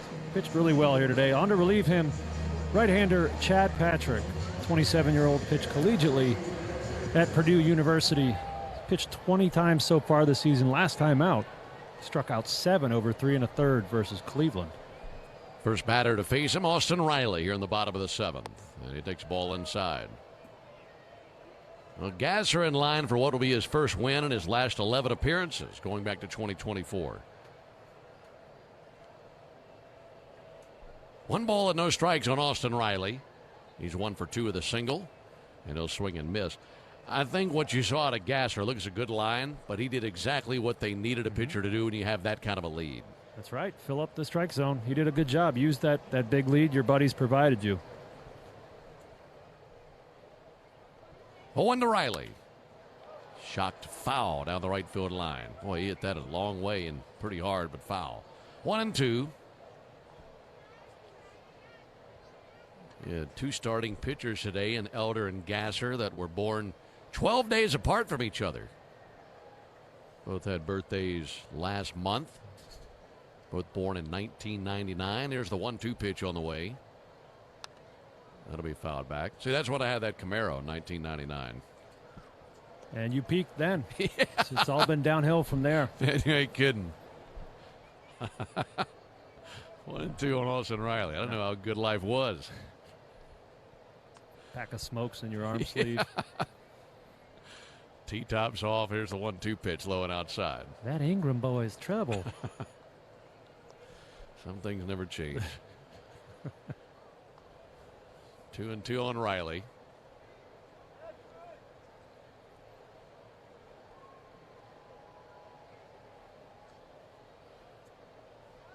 Here it is from Patrick. That'll be fouled off. By the way, we're talking about Father's Day, and I came across a nugget that Mark Bowman had.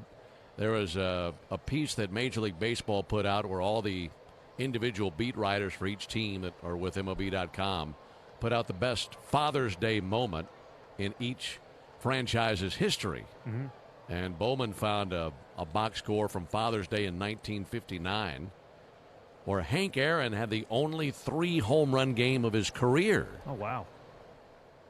Here's the 2-2 pitch. Riley sends it foul. That was also this date, believe it or not, June 21st, 1959, in a game against San Francisco at Seal Stadium. That was only the 2nd season the Giants had been out west. They moved out there in 58, if I'm not mistaken. And the Braves won that game 13-3, and Hank hit 3 homers. Only time of his career he did that. And Riley pops it up right side of the infield. Jake Bowers looking up into the bright sunshine. Toes on the grass, makes the catch. 1 out in the 7th inning.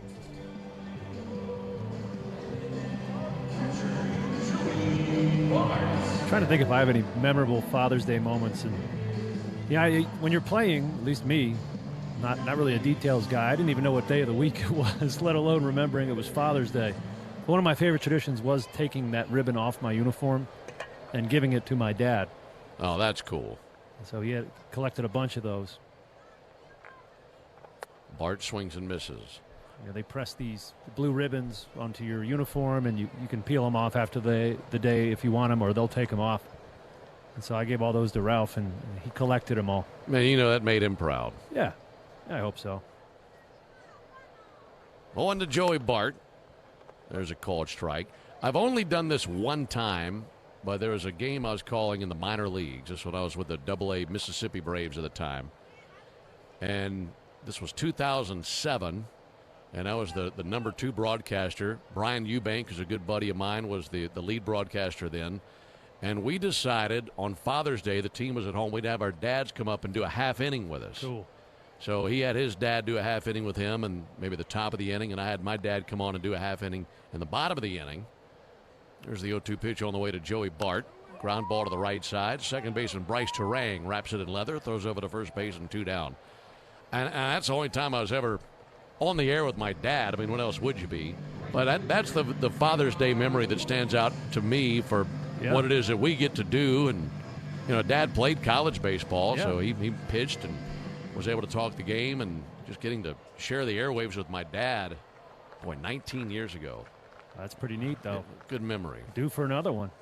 Yeah, we have to do that sometime. It'd be a lot of fun. We'd have you and Ralph do an inning. Oh, yeah. Eli White takes a called strike. Ralph loves hanging out in the booth when we do the broadcast. We love having him. Problem is, you give him a microphone, you don't know what's going to come out. I would say he toes the line of decency, and there's a chance something could go wrong there.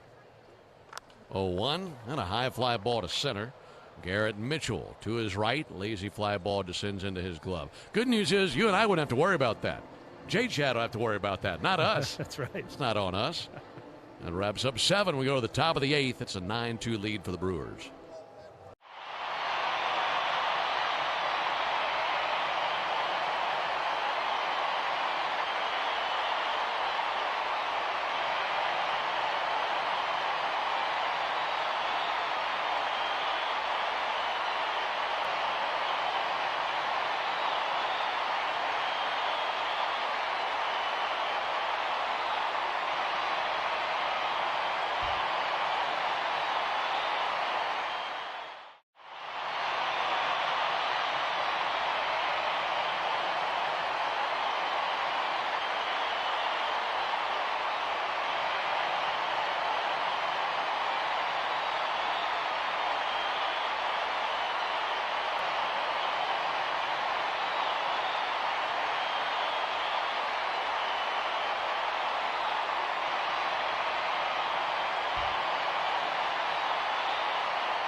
Been all Brewers today. They lead 9-2 into the top of the 8th inning. The average baseball game has 9 innings. That means 9 chances to put the original Louisiana hot sauce on all your favorite ballpark eats. They're all tastier with the official hot sauce of the Atlanta Braves. That's Louisiana Hot. Buy you some. Shade has covered the field. Pitch on the way to Christian Yelich. Ball low and outside. We'll see these Brewers again in a couple months. That's going to be one wild road trip. Here's the 1-0 pitch. And Yelich sends it foul. Looking ahead into the horizon to August. Braves have what was originally scheduled to be a 2-city road trip. I guess you might say a 3-city road trip. Minnesota and Milwaukee.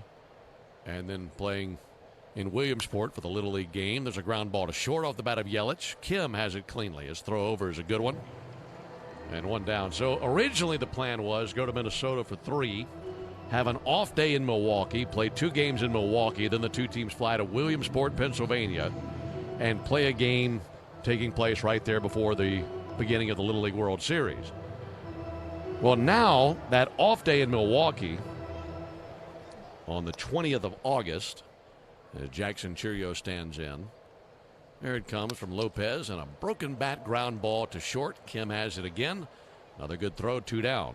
So now that road trip, we go to Minnesota for 3.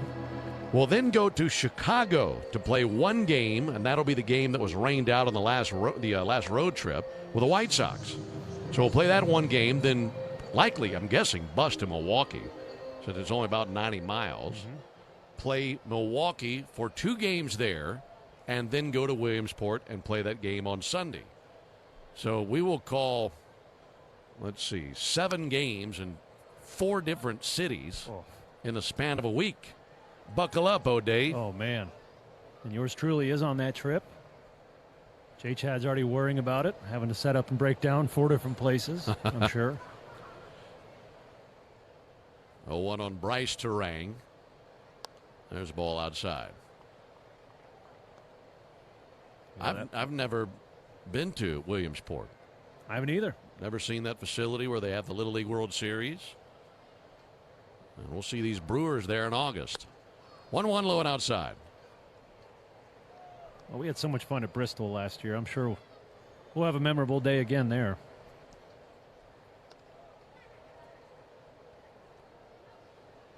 Here's the 2-1 to Terang. Called strike. Well, of course, we had themed costumes for the race last year. Do we do anything for the Little League game? Ooh. The Sandlot, maybe? Could do the Sandlot, yeah. 2-2 pitch fouled off. You can show up as Benny the Jet Rodriguez. I don't know if I could back up that nickname. We got Ham Porter back here on the 1s and 2s. You said it.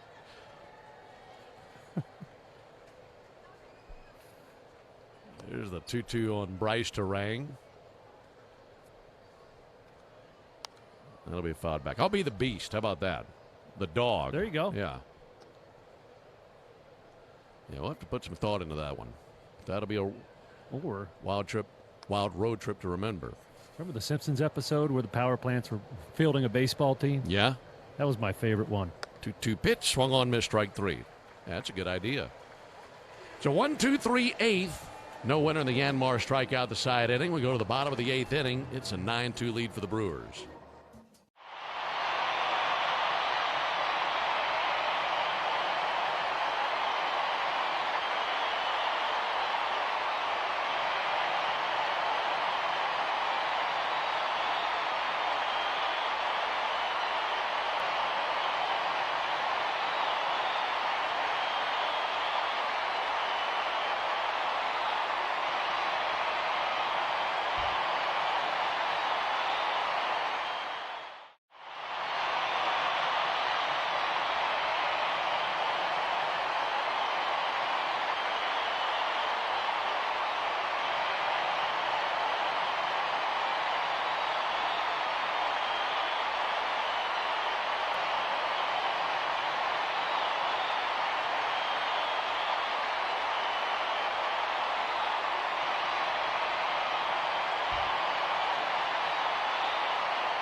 9-2 Brewers, bottom of the 8th inning.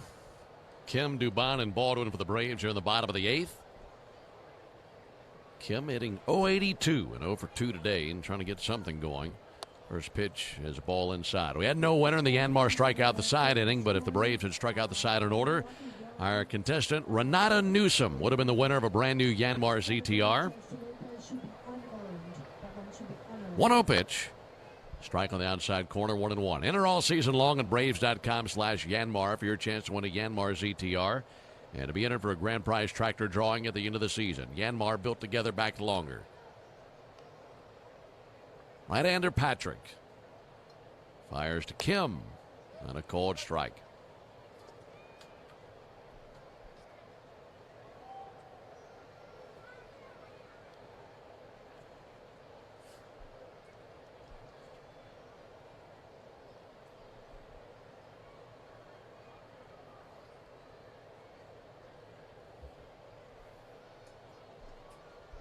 Patrick, second pitcher the Brewers have used today. 1-2 is high. Kind of had an awkward fall after that follow through. We certainly appreciate you being with us on this Father's Day. A lot of good sports out there. U.S. Open, final round happening right now. Sam Burns is making a run. There's a 2-2 pitch. Struck him out swinging. Where is that, by the way, this year? It's out on Long Island at Shinnecock Hills. Classic U.S. Open course. A lot of history there. Tough course. High winds. Wyndham Clark's been leading the thing by a mile through the first 3 rounds, and today he's +1, and Sam Burns is -4. Tough day to score. It's easy to throw some big numbers up, so it'll be an exciting afternoon. I bet a lot of these players will be watching it on the plane. Yeah, definitely. 1 out for Mauricio Dubon. Takes the first pitch strike. Have you ever played there? I have not. I am not fancy enough to get an invite to play there. I mean, you've played at some fancy places. I have. I've never played golf on Long Island, though. Here comes the 0-1 pitch to Dubon. Inside, 1-1.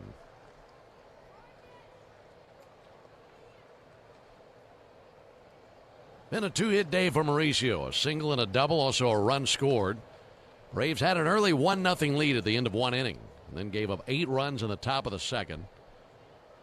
1-1 check swing. He did go 1-2. Braves scored 1 more time in the 4th. Brewers scored in the 7th with 1 run. So a 9-2 game in the bottom of the 8th inning.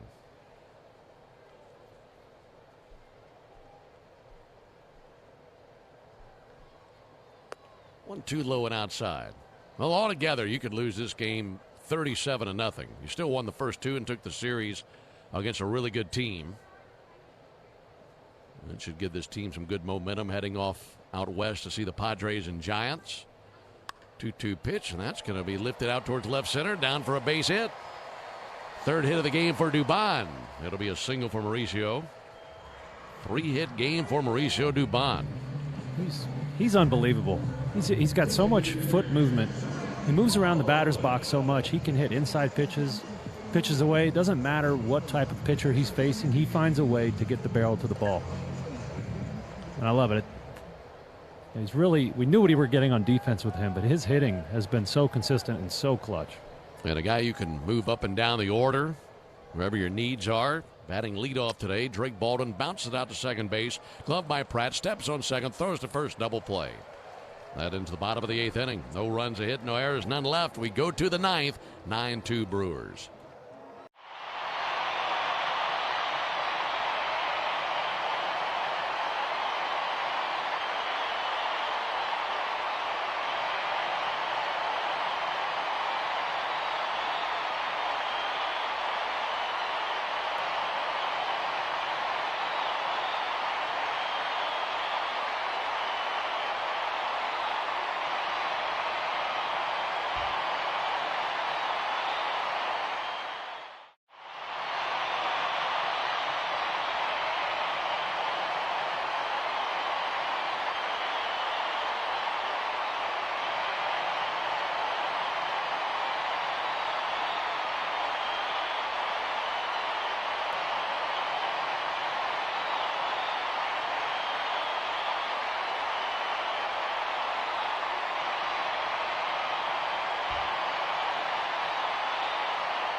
Into the top of the 9th inning. It's a 9-2 lead for the Brewers. It's still Lopez on the mound, but one change for the Braves. Rowdy Tellez takes over at first base. Get Matt Olson off his feet and out of this sun. And let Rowdy play first base the rest of the inning. Braves in the bottom of the 9th will have 3, 4, 5 due up. But Lopez will be facing Contreras, Bowers, and Mitchell in the top of the 9th inning. William Contreras takes first pitch strike. By the way, that double play that the Braves hit into to end the bottom of the 8th inning, first double play that they've hit into in the last week. You'd have to go back to last Sunday in New York to find the last double play the Braves hit into. They've hit into the fewest in all of Major League Baseball. There's a ball low, 2-0. These were two teams that have hit into group of the fewest, I should say. I think the Brewers hit into the third fewest and the Braves fewest. There's a ball low, 3-0. The 8-run second inning, the story of this game. As the Brewers put up 8 runs, sending 11 to the plate. This man hit a 3-run homer, Contreras. 3-0's over for a called strike.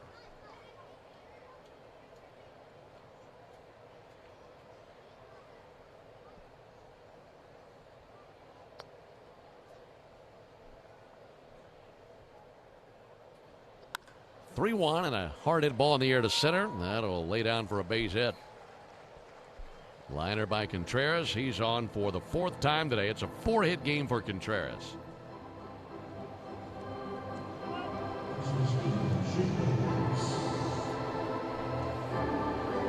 Now Jake Bowers coming up to the plate.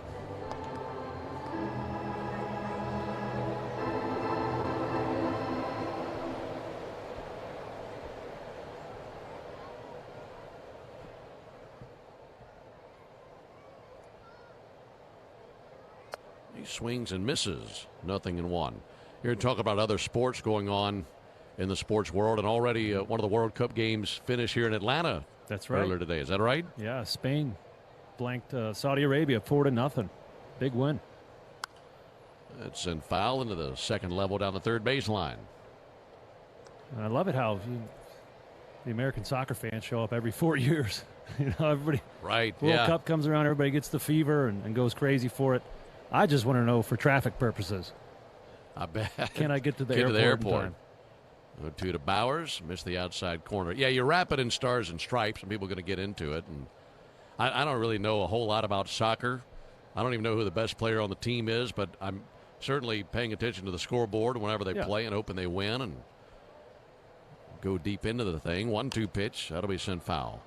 Although I did go through a phase when my wife and I went to Germany, and in Munich we caught the top German team, Bayern Munich, play.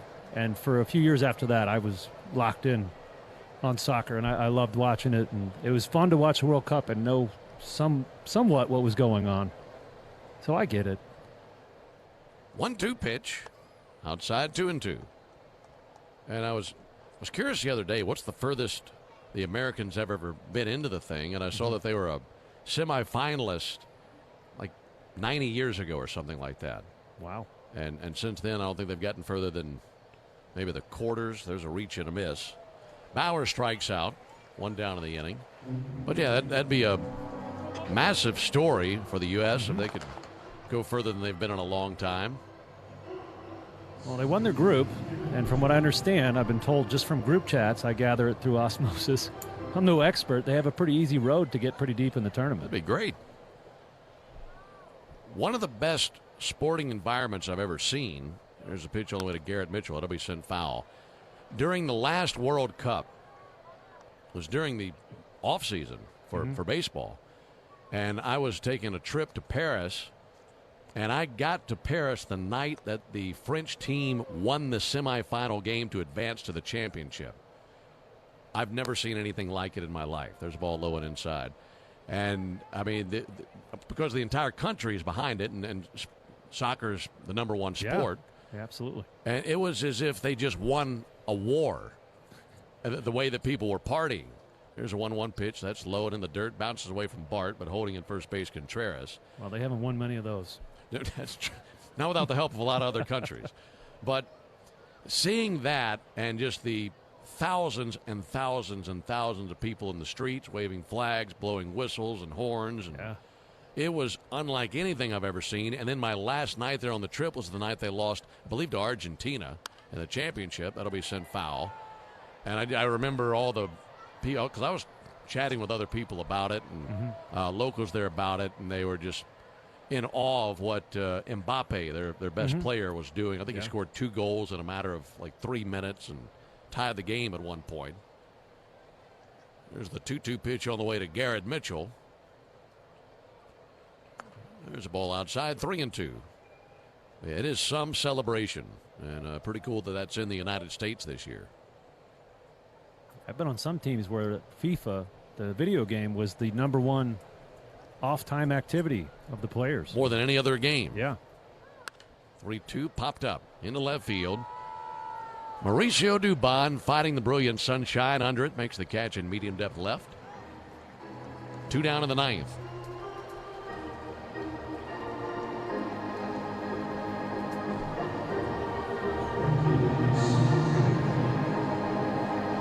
How many countries have ever won a World Cup?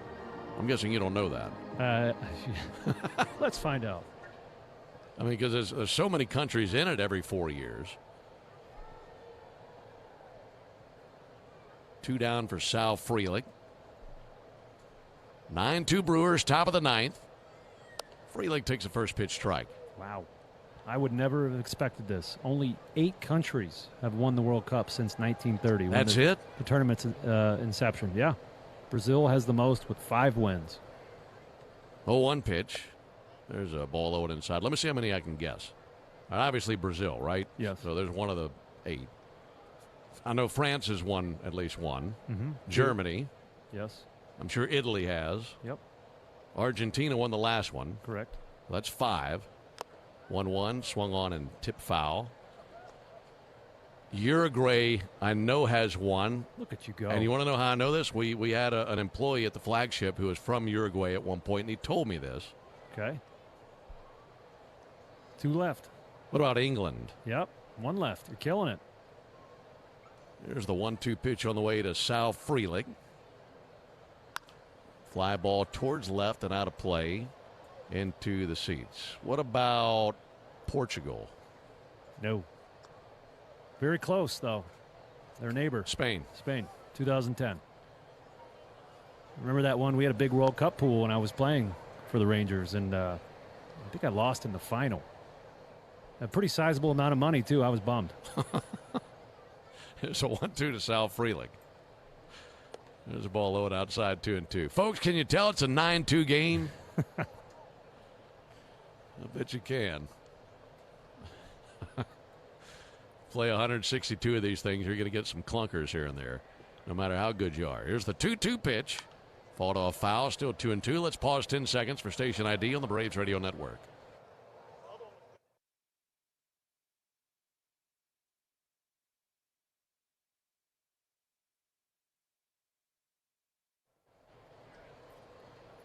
(9-2) Brewers as we're at the top of the 9th.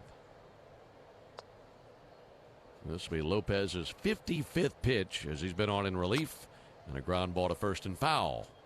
And it'll be taken on a bounce by Spencer Allen, first base coach for the Brewers. Matt Erickson, their third base coach, across the way.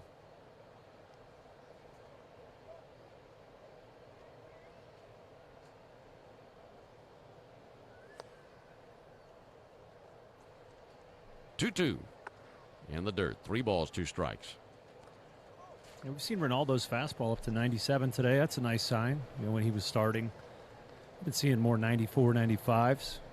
If he could get that velo back up and get his crisp stuff going, I mean, he could be another weapon out of a deep Braves bullpen. Contreras goes. Here's the 3-2 pitch, and that's lifted deep down the left field line, slicing towards the seats and foul. Yeah, this is game 76, so there's still 86 games left to be played. But you know that the trade deadline's a little bit more than a month away. Mm-hmm. So it's easy to start foreshadowing, okay, what can this guy give me? What can that guy give me? What are these roles going to look like? And what do I need? And you're right. That would be a big boost for the Braves if Lopez could climb that ladder and be a big force out of the bullpen. Again, the 3-2 and a fly ball towards center field. Michael Harris over to his right and left center. He's got it.